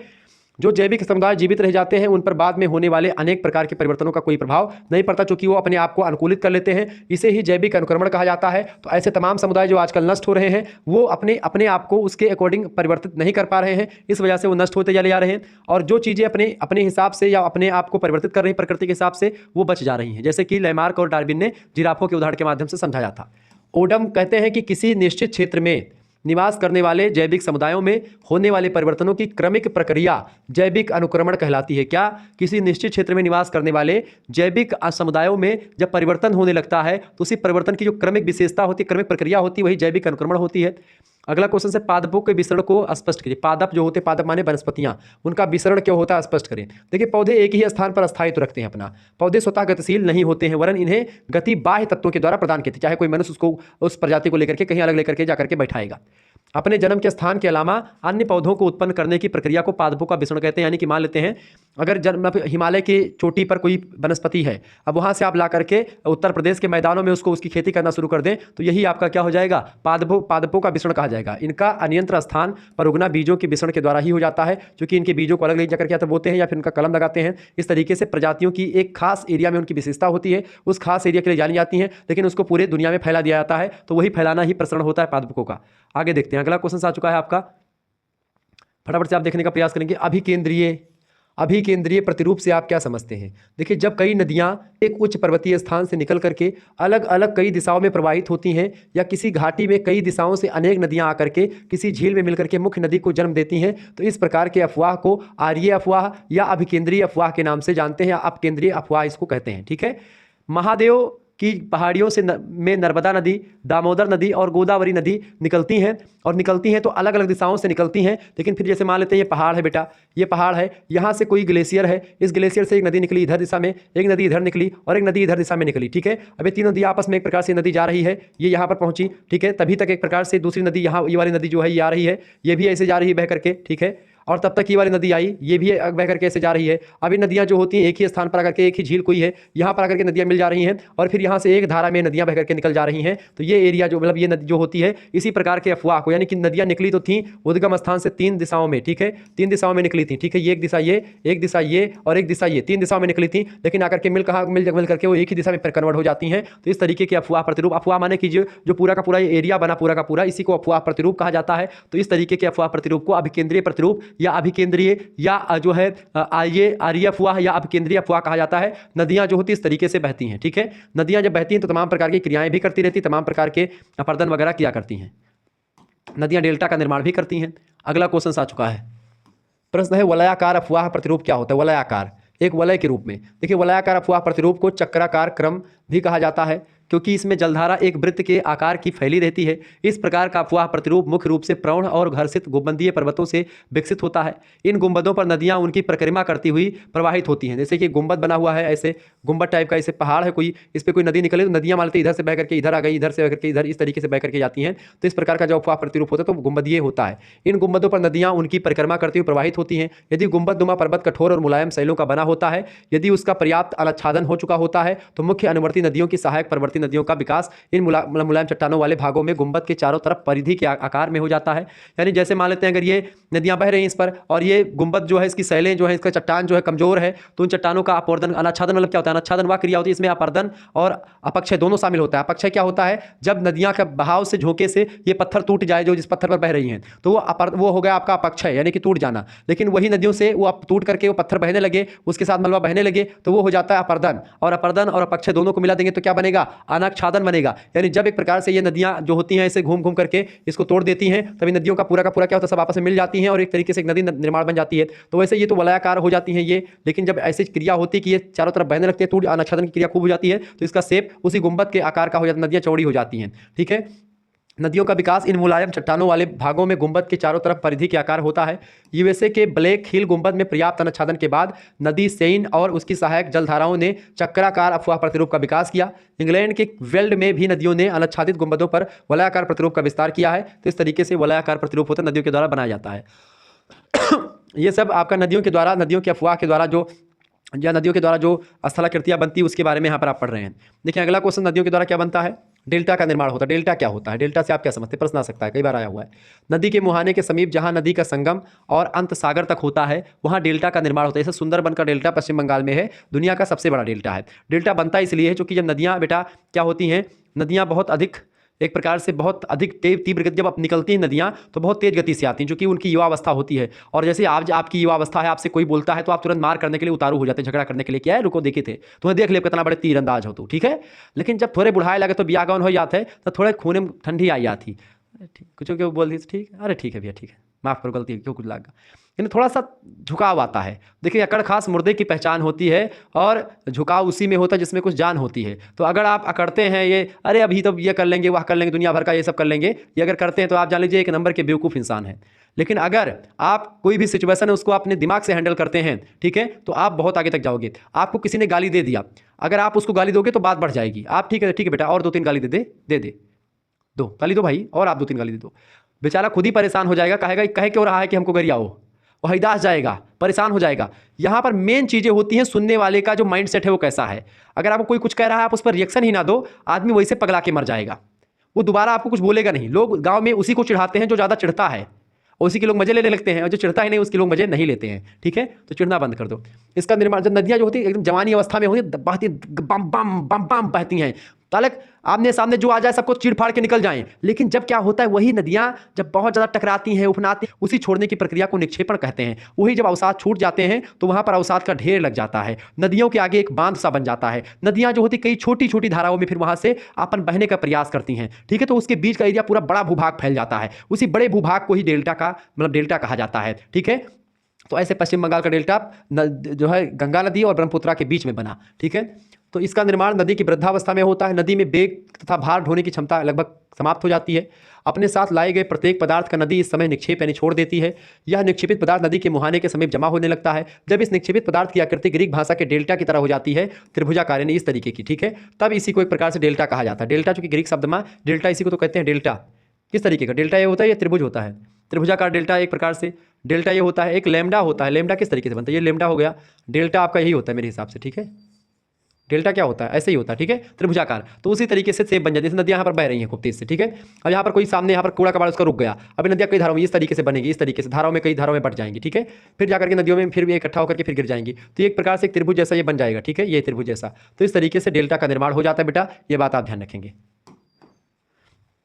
अगला क्वेश्चन आ चुका है, प्रश्न है 4 नदी अपरदनात्मक स्थलाकृतियों के नाम बताएं। नदियों के अपरदन से कौन सी 4 स्थलाकृतियां बनती हैं। पहली बात तो बी आकार की घाटी बनती है। ठीक है, बी आकार की घाटी नदियों से इस तरीके की घाटी बनती है। ठीक है, इसके अलावा जलप्रपात यानी झरना बनता है नदियों से। नदियां जब चूंकि यहाँ से मारते हैं, ये सेफ है, यहाँ से जब वहाँ से ग्लेशियर पे गलते तो नदियाँ झरने के रूप में नीचे गिरती हैं। ठीक है, तो झरना जलप्रपात। नदी विसर्प, नदियाँ कभी कभी क्या होता है, नदियाँ जब बहती हैं तो इस तरीके से ये देखें, ये नदी विसर्प यानी सर्प की भांति आगे बढ़ती है। चूंकि यहाँ पर मलबा, यहाँ पर गोकुल झील का भी निर्माण होने लगता है। ठीक है, और इसके अलावा गोखुर झील यानी गऊ के खुर की भांति, देखिए खुर की भांति है कि नहीं है। जैसे नदी यहाँ पर बह रही खूब तेज से, यहाँ पर कुछ रुकना आ गया आगे, यानी कि वो आगे नहीं बढ़ने दे रहा है। नदियाँ अपना मार्ग परिवर्तित करके इधर से निकलेंगी, फिर आगे कुछ रुकना आ गया इधर, फिर इधर से बह गई, फिर इधर से रुकना आ गया, फिर इधर से इस तरीके से टेढ़ा मेढ़ा करके बैठे। तो नदी विसर्प, विसर्प देख रहे हैं, इस तरीके नदियों का विसर्प, ये सांप की भांति ये चल रही है। ठीक है, इस तरीके चल रही है। तो यहाँ पर जो बीच वाला एरिया बचेगा गोल गोल, वहाँ पर कभी कभी क्या होगा, चुट जैसे यहाँ नदी बह रही है। ठीक है, यहाँ पर कोई रुकना आ गया, नदी इधर बही, फिर इधर से आई इधर, लेकिन कभी कभी तो ये एक पतली धारा इसी में से निकल आई, तो पतली धारा इधर से निकल गई। ठीक है, इधर से अब यहाँ पर बीच में इलाका खाली हो जाता है। कभी कभी इस इलाके में आकर के पानी भर जाता है, फिर नहीं निकलता, तो पानी रुक जाता है। रुके हुए पानी को एक प्रकार से झील कहा जाता है। ठीक है, आगे देखते हैं बालू का स्तूप। वायु के द्वारा अपरदित पदार्थों के द्वारा बालू का स्तूप का निर्माण होता है। मरुस्थलीय भागों में यानी जहाँ पर मरुस्थल है, बालू वालू खूब ज़्यादा होती है, रेगिस्तान है, वो सब। मरु माने मरी हुई, स्थल माने स्थल यानी ऐसा स्थल जो मरा हुआ है, जिसमें कोई जान नहीं, जिसमें उर्वरक क्षमता बिल्कुल खत्म के बराबर है। तो मरुस्थलीय भागों में वायु के स्वच्छ प्रवाह से, यानी जब हवा खूब तेज चलती है, अचानक व्यवधान आने पर वायु की गति कम हो जाती है तथा रेत के कणों का निक्षेप टीले के रूप में होने लगता है। तो इस प्रकार निर्मित आकृति को बालू का स्तूप। नदियाँ जैसे नदियाँ खूब उठाती हैं, मलबा लेकर के अपने साथ बहाती हैं, तो एक जगह छोड़ देती है तो वो डेल्टा बन जाता है। ऐसे ही हवाएं जब खूब तेज से, आप देखते हैं मरुस्थल में खूब तेज हवाएं चलती हैं, तो वो हवाएं जब खूब तेज चलती हैं और जब हवाओं की गति धीमी पड़ जाती है, तो अपने साथ जो वो बालू उड़ा करके लाती हैं, वो बालू इकट्ठे रुक जाता, छूट जाता है, तो एक स्तूप की भांति बन जाता है, इस तरीके के बन जाता है स्तूप की भांति। ठीक है, तो वही बालू का स्तूप इकट्ठे छूट जाती हैं। ठीक है, तो बालू का स्तूप वही होता है। अगला क्वेश्चन आ चुका है, लोयस क्या होता है। लोयस से आप क्या समझते हैं। देखिए, फ्रांस में अल्सास प्रांत के लोयस नामक ग्राम के आधार पर इसे लोयस कहा जाता है। फ्रांस में चूंकि अल्सास प्रांत में एक गांव है लोयस, उसी के जैसा आकार हो जाता है लोयस का। लोयस का अध्ययन सर्वप्रथम फान रिचथोपेन नाम के एक वैज्ञानिक इन्होंने किया था, चीन के उत्तरी पश्चिमी भाग में किया था। लोयस का जमाव मरुस्थलीय भागों से दूरस्थ भाग में होता है। वायु में हल्के तथा बारीक रेत के कणों का प्रवाह मरुस्थलीय भागों के बाहर वायु की गति के कम होने पर इन कणों का निक्षेपण हो जाता है। इस प्रकार के जमाव में परतें नहीं मिलती हैं। ठीक है, ये बात आप ध्यान रखें, परतें नहीं मिलती हैं। इनका रंग भूरा होता है और पीला होता है। यह जमाव लगभग 30 मीटर गहराई तक देखने को देखे जा सकते हैं। इस प्रकार के जमाव में जीवाश्म नहीं पाए जाते हैं। जैसे हवा उड़ी रेगिस्तान से, रेगिस्तान और वो हवा बहुत तेज गति से निकल गई, तो आगे बहुत दूर ले जा करके मैदानी भागों में गिरा दिया, कहीं पर अलग गिरा दिया, तो उससे एक प्रकार से ये हो जाता है आपका लोयस। ठीक है, अगला क्वेश्चन आ चुका है, वायु अपने अपर्दन के कार्य को किस प्रकार संपन्न करती है? तो पवन अपने निक्षेपात्मक, पवन माने वायु, तो पवन अपने निक्षेपात्मक कार्यों के द्वारा का निर्माण करती है। निक्षेप मतलब छोड़ने की प्रक्रिया, अपने साथ कुछ बहा करके ले जा रही होती है, उसको छोड़ देती है, तो उससे निर्माण हो जाता है तमाम प्रकार के स्थलाकृतियों का। पवन का वेग जब कम हो जाता है तो अपने साथ लाए गए पदार्थों को छोड़ने लगती हैं। पवन के द्वारा इन रेतीले कणों को छोड़ने को भी बालू का स्तूप और लोहे जैसी आकृतियां बन जाती हैं। ठीक है, सन्नी घर्षण क्या होता है इसको समझें। सन्नी घर्षण किसे कहते हैं बेटा? सन्नी घर्षण किसे कहते हैं? देखिए, तो जब पवन के साथ रेत का कण उड़ने लगता है और वह मार्ग में पड़ने वाली चट्टानी हिस्सों को रगड़ने के साथ ही साथ स्वयं भी रगड़ खा करके घिसते रहते हैं, कणों के आपस में घिसने की इसी प्रक्रिया को सन्नी घर्षण कहा जाता है। सन्नी घर्षण में क्या होता है? मान लेते पवन के साथ जब रेत के तमाम कण उड़ते हैं और वही कण आपस में रगड़ने लगते हैं, तो वही कणों के रगड़ने की क्रिया को सन्नी घर्षण कहा जाता है। अगला प्रश्न, गार्ज और कैनियन क्या होता है? गार्ज और कैनियन का निर्माण कैसे होता है? देखिए, गार्ज और कैनियन की अगर बात की जाए, देखिए गार्ज नदी की जब बी आकार की घाटी पर जब तलीय अपर्दन की क्रिया होती है तो वी आकार की घाटी की तली अत्यधिक गहरी हो जाती है। वी आकार की घाटी, इसमें तली में जब एक प्रकार की कोई क्रिया होती है तो यह और गहरी होती चली जाती है। ठीक है, इस गहरी वी आकार की घाटी को गार्ज कहा जाता है। यानी कि जैसे घाटी ये है, यहाँ तक थी, लेकिन इस पर क्या हुआ, तमाम क्रिया होती है तो ये गहरी और होती है, तो इसी को गार्ज कहते हैं। ठीक है, गार्ज के पार्श्वों के ढाल और उत्तल रूप प्राप्त कर खड़े हो जाते हैं और घाटी का मध्य भाग बहुत संकीर्ण, बहुत पतला हो जाता है। जैसे कि सिंधु, सतलज, चंबल, नर्मदा, कृष्णा आज तमाम नदियों की जो घाटियां हैं गार्ज, क्योंकि नदियां बहती है तो खूब तेज से गिरती तो गड्ढा बन जाता है, खूब खूब गहरा गड्ढा बन जाता है, तो वही गार्ज होता है। कैनियन क्या होता है बेटा? कैनियन की बात करें तो गार्ज जब और अधिक संकीर्ण और गहरा हो जाता है, यानी गार्ज भी जब और गहरा हो जाता है और पतला हो जाता है, वही गार्ज। ठीक है, तो उसी को कैनियन कहा जाता है। कैनियन की दीवारों का ढाल अत्यधिक खड़ा, एकदम से खड़ा सीधा होता है, वहां पर आप चलने की बात छोड़ो, वहां पर पेड़ पौधे भी नहीं टिक पाते हैं। शुष्क जलवायु वाले भागों में जब घाटी में गहरा होने की क्रिया होने लगती है तो उसी क्रिया के द्वारा कैनियन का निर्माण होता है। कैनियन बहुत गहरा गड्ढा होता है बेटा। ठीक है, गार्ज से भी गहरा। अगला प्रश्न आ चुका है, जलप्रपात किसे कहते हैं? झरना।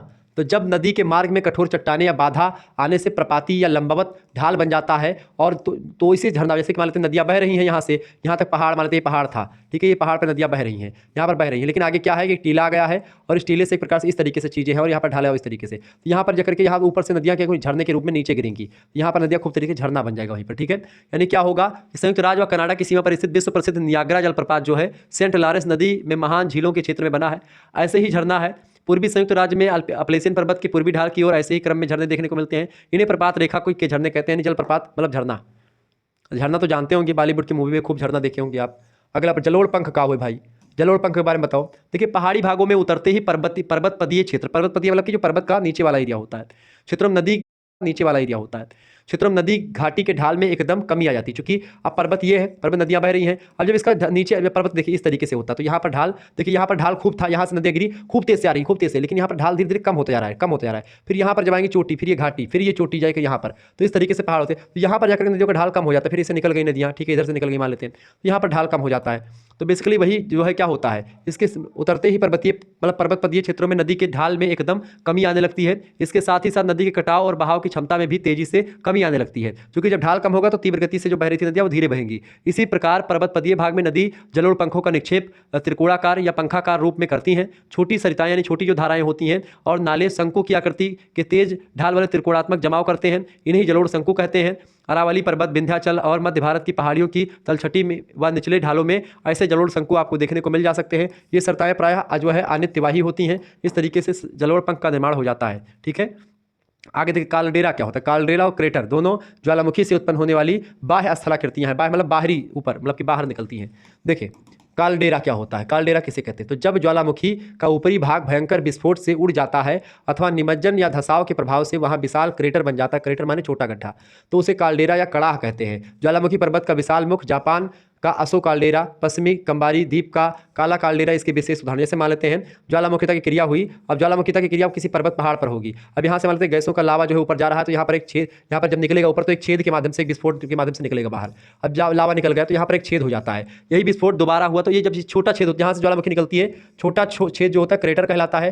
लेकिन जब यही क्रिया 2-3 बार इस जगह पर हो जाती है, ज्वालामुखी क्रिया इसी छेद से 4-5 बार ज्वालामुखी निकल गया, तो इससे क्या होगा, एक बड़ा गड्ढा का निर्माण हो जाता है। तो वही बड़ा गड्ढा जो होता है उसी को कालडेरा कहा जाता है। ठीक है, है। छोटा गड्ढा मतलब कि छोटा गड्ढा बेटा क्या होता है, छोटा गड्ढा यानी कि जहाँ से ज्वालामुखी क्रिया एक बार हुई वो क्रेटर होता है, तो वो एक प्रकार से फिर मान लेते हैं क्रेटर हो गया। अब क्रेटर जो होता है बेटा इसमें क्या होगा, एक बड़ा गड्ढा होता है ये भी, लेकिन जो बहुत बड़ा गड्ढा होता है उसे काल्डेरा कहते हैं। काल्डेरा चूंकि कड़ाही भाती होता है, एक चौड़ा कड़ाहा की तरह से धसाव हो जाता है, उसमें पर्वत के ऊपर धस जाता है एरिया, वहां पर कभी कभी क्या हो जाता है कि पानी बरसा और पानी भी भर जाता है, तो इस तरीके से काल्डेरा झील का निर्माण भी हो जाता है। ठीक है, यह बात याद है। और क्रेटर में, क्रेटर छोटा गड्ढा तो छोटी झील का निर्माण होगा तो क्रेटर झील कहेंगे उसको, यानी कि जब 4-5 बार ज्वालामुखी क्रिया होगी तो काल्डेरा बन जाएगा वही क्रेटर, क्रेटर छोटा और काल्डेरा बड़ा। बस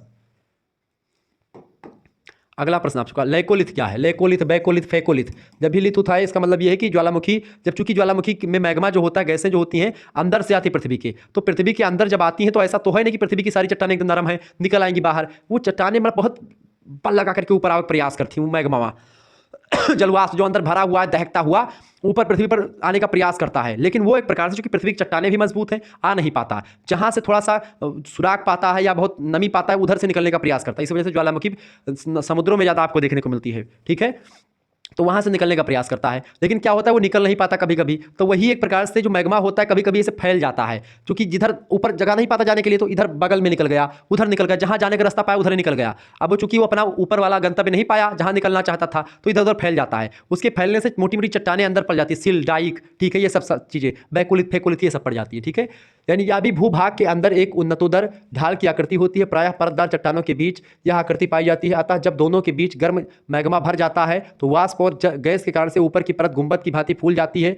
या उठ जाती है तथा वहां लावा भर जाता है। इस प्रकार भरे हुए लावा को लैकोलिथ कहा जाता है। उदाहरण के लिए लैकोलिथ की आकृति संयुक्त राज्य अमेरिका के यूटाह प्रांत के हेनरी पर्वत पर आपको दिख जाएगी। इसकी छतरी नुमा आकृति होने से इसे छत्रक भी कहा जाता है, यह बात आप ध्यान रखेंगे। क्लियर, आगे देखते हैं अगला क्वेश्चन साहब। इसे मान लेते हैं यहाँ से निकल रहा था मैग्मा, नहीं निकल पाया, इधर फैला और फैल गया सीधे तो उसको बोलते हैं सिल। ठीक है, इसे इधर फैल गया सीधे तो डाइक। ठीक है, और इसी फैल के बारे में इस तरीके से गुंबद बन गया, यहाँ से ऊपर उठ गया भाग, तो वहाँ से ऊपर कुछ भाग उसका वो भी ऊपर उठे जमीन का, तो इससे क्या होता है ये वाला एरिया जो होता है पूरा अंदर इसे पूरा इस तरीके से बन जाता है, तो उसी को आपका जो बोलते हैं बैकोलिथ, ये क्या था लैकोलिथ। ठीक है, तो लैकोलिथ हो जाएगा। भू अभिनति क्या होती है, भू सन्नति या भू अभिनति जियोसिंक्लाइन। साधारण अर्थ में भू अभिनति का तात्पर्य जल पूर्ण गर्त से होता है, कि जल जिसमें भरा हो और गहरा गड्ढा, सकरा गड्ढा, ठीक है, जिसमें तलछट का जमाव होता रहता है, जिस कारण से उसकी तली में निरंतर नीचे धसाव होता रहता है, परिणाम स्वरूप अधिक गहराई तक अवसादों का जमाव हो जाता है। भू अभिनति लंबा, सकरा और उथला जलीय भाग होता है, जिसमें तलछटीय निक्षेप के साथ साथ तली में धसाव होता जाता है। वस्तुतः भू अभिनति की तली पर काफ़ी अधिक गहराई तक तलछट का निक्षेप होता रहता है। यह निक्षेप मुख्यतः नदियों के द्वारा किया जाता है, नदियाँ ला करके बहाती हैं। भू अभिनतियों की निम्नलिखित परिभाषाएं दी जा सकती हैं। भू अभिनतियों को भू सन्नति भी कहते हैं। देखिए, भू अभिनतियों के जलीय भाग होते हैं, ऐसे जलीय भाग होते हैं जिसमें लगभग निरंतर अवसाद का जमाव होता रहता है। ठीक है, भू सन्नति में उथले जलीय भाग हैं, जिनमें भू सन्नति वे उथले जलीय भाग हैं जिनमें तलछटीय निक्षेप के साथ ही उनकी तलियां भी धंसती रहती हैं। जैसे कि ये हो गया नदी का जल जो है बह करके आ रहा है, यहाँ पर आकर के नदियों में गिरता है, मतलब महासागरों में, तो इससे क्या होता है यहाँ पर आकर गिर रहा है। अब यहाँ पर गिरेगा तो ये चूंकि तेज गति से गिरेगा तो गड्ढा बढ़ता चला जाएगा, और चूंकि अपने साथ जो नदियाँ बहा करके कूड़ा कबाड़ लाती हैं वो डेल्टा मतलब कि छोड़ नहीं पाते, कुछ चीज़ें भी लेकर के आती, तो वो चीज़ें नीचे गिरती जाएंगी, धसती जाएंगी, जमीन धसती जाएगी, बहुत धस जाएगी नीचे। ठीक है, तो इस तरीके से गहरा सकरा भाग जो बहुत धसता चलाता है, जो कि वहाँ पर निक्षेप होता रहता है। अब इसी प्रक्रिया को क्रोबर महोदय ने कोबर भू सन्नति के सिद्धांत को कह दिया। इसके द्वारा कहा कि पर्वतों का निर्माण होता है। क्या होता है, जब इस पर खूब ज़्यादा दबाव पड़ जाएगा, इस एरिया पर खूब दबाव पड़ जाएगा, नीचे की ओर दबाव पड़ेगा, क्योंकि माल खूब भर जाएगा, यहाँ पर माल भर जाने से यहाँ पर दबाव पड़ेगा, दबाव पड़ने से क्या होगा, ये वाले एरिया ऊपर भागेगा, ये वाला एरिया इधर भागेगा। ऐसे कल मैंने समझाया था आपको, तो क्या होगा, आपस में टकराएंगे, टकराने के साथ साथ क्या होगा बेटा, ये चीज़ जब टकराएंगे तो बीच का जो मलबा होगा ये भी ऊपर उठने के भाग प्रयास करेगा, ऊपर उठेगा और इस तरीके की एक प्रकार से वलन पड़ जाएगा, तो वलित पर्वतों का निर्माण हो जाएगा। हिमालय वगैरह ऐसे बने हुए पर्वत हैं। ठीक है, आगे देखेंगे। अगला क्वेश्चन है वलित पर्वत से आप क्या समझते हैं। देखिए, आ गया वलित पर्वत। वलित पर्वत मतलब होता है जब चट्टानों में पृथ्वी की आंतरिक शक्तियों के द्वारा मोड़ या वलन पड़ जाते हैं तो उसे मोड़दार या वलित पर्वत कहते हैं। वलित पर्वत विश्व के सबसे ऊंचे तथा सर्वाधिक विस्तृत पर्वत हैं, जिनका विस्तार प्रायः हर महाद्वीप में पाया जाता है। यदि उनके वितरण पर दृष्टिपात किया जाए तो महाद्वीपीय किनारों पर या उत्तर दक्षिण या पूर्व पश्चिम दिशा में पाए जाते हैं। हिमालय पर्वत, अल्पाइन पर्वत समूह, राकीज पर्वत, एटलस पर्वत, ये सब जो है वलित पर्वतों के उदाहरण है। ठीक है, वलित पर्वत में कई अपनति या कई अभिनति यानी एंटी सिंक्लाइन और अभिनति यानी कि सिंक्लाइन दोनों पाई जाती है। एक होता है ये अपनति अभिनति। अपनति जो होता है ऊपर की ओर होता है और सिंक्लाइन जो होता है गड्ढा, यानी कि ये होता है आपका जो है अभिनति नीचे और अपनति ऊपर। ठीक है, ऐसे ये वलन पड़ता है, चट्टानें मुड़ जाती हैं, यही वलन होता है। ठीक है, एक चोटी एक घाटी, एक अपनति एक अभिनति। क्लियर, आगे देखते हैं। अगला क्वेश्चन आपकी स्क्रीन पर आ चुका है, फटाफट से आप देखने का प्रयास करेंगे, सभी लोग देखिएगा। प्रश्न बेटा, भौतिक भूगोल किसे कहते हैं। भौतिक भूगोल का अर्थ, भौतिक भूगोल के अध्ययन का केंद्र बिंदु पृथ्वी पर स्थित जलीय जीव जगत है। स्थित जीव मतलब कि जो स्थित जीव जगत है, चाहे वो जलमंडल, स्थलमंडल और वायुमंडल, तीनों को मिला लेंगे तो क्या बनेगा, आपका बनेगा जैवमंडल। तो जैवमंडल का अध्ययन करता है। जल, थल और वायु का आवरण है जिसमें वनस्पति और प्राणी जगत के जीवन का विकास होता है, और जो जीवमंडल के जीवों, खास करके वनस्पति और प्राणी जगत के लिए सुयोग्य निवास क्षेत्र प्रदान करते हैं। भौतिक भूगोल, भूगोल की वह शाखा है जिसमें समस्त भौतिक पर्यावरण का अध्ययन किया जाता है। भौतिक भूगोल को निम्न विद्वानों ने इस प्रकार परिभाषित किया, जैसे कि स्टालर महोदय कहते हैं कि भौतिक भूगोल समान रूप से भूविज्ञान का अध्ययन एवं समन्वय होता है जो मानव पर्यावरण पर समान रूप से प्रकाश डालते हैं। ठीक है, तो ये होता है आपका भौतिक भूगोल, जिसमें जलमंडल, स्थलमंडल और वायुमंडल इन तीनों को संयुक्त रूप से जैवमंडल कहते हैं। जैवमंडल वनस्पतियां और पादप समुदाय, जंतु, जीव जंतु सब शामिल होते हैं, आपस में प्रभावित होते हैं और पर्यावरण को प्रभावित भी करते हैं। इसी के अध्ययन को भौतिक भूगोल के नाम से जानते हैं। अगला क्वेश्चन आ चुका है, प्रश्न सौर परिवार क्या है। देखिए, सौर परिवार वह परिवार होता है जिसमें सूर्य और उसका परिवार होता है, जिसमें सूर्य और वह खगोलीय वस्तुएं सम्मिलित होती हैं जो इस मंडल में एक दूसरे से गुरुत्वाकर्षण बल के द्वारा जुड़े हुए रहते हैं, जैसे कि बुध हो गया, शुक्र हो गया, पृथ्वी है, मंगल है, बृहस्पति, शनि, यूरेनस और नेपच्यून, अरुण वरुण, इसको यूरेनस और नेपच्यून कहते हैं। ये 8 ग्रह शामिल हैं। इसके अतिरिक्त अन्य सदस्य लघु ग्रह होते हैं, क्षुद्र ग्रह होते हैं और धूमकेतु होते हैं और उल्कापिंड होते हैं, तमाम सारे ये सब भी सौरमंडल के ही भाग होते हैं। एक क्षुद्र ग्रह है, ठीक है, क्षुद्र ग्रह मतलब कि जो ऐसे ग्रह जो कि अपनी परिक्रमा अपनी कक्षा में नहीं करते, इधर उधर भटकते रहते हैं।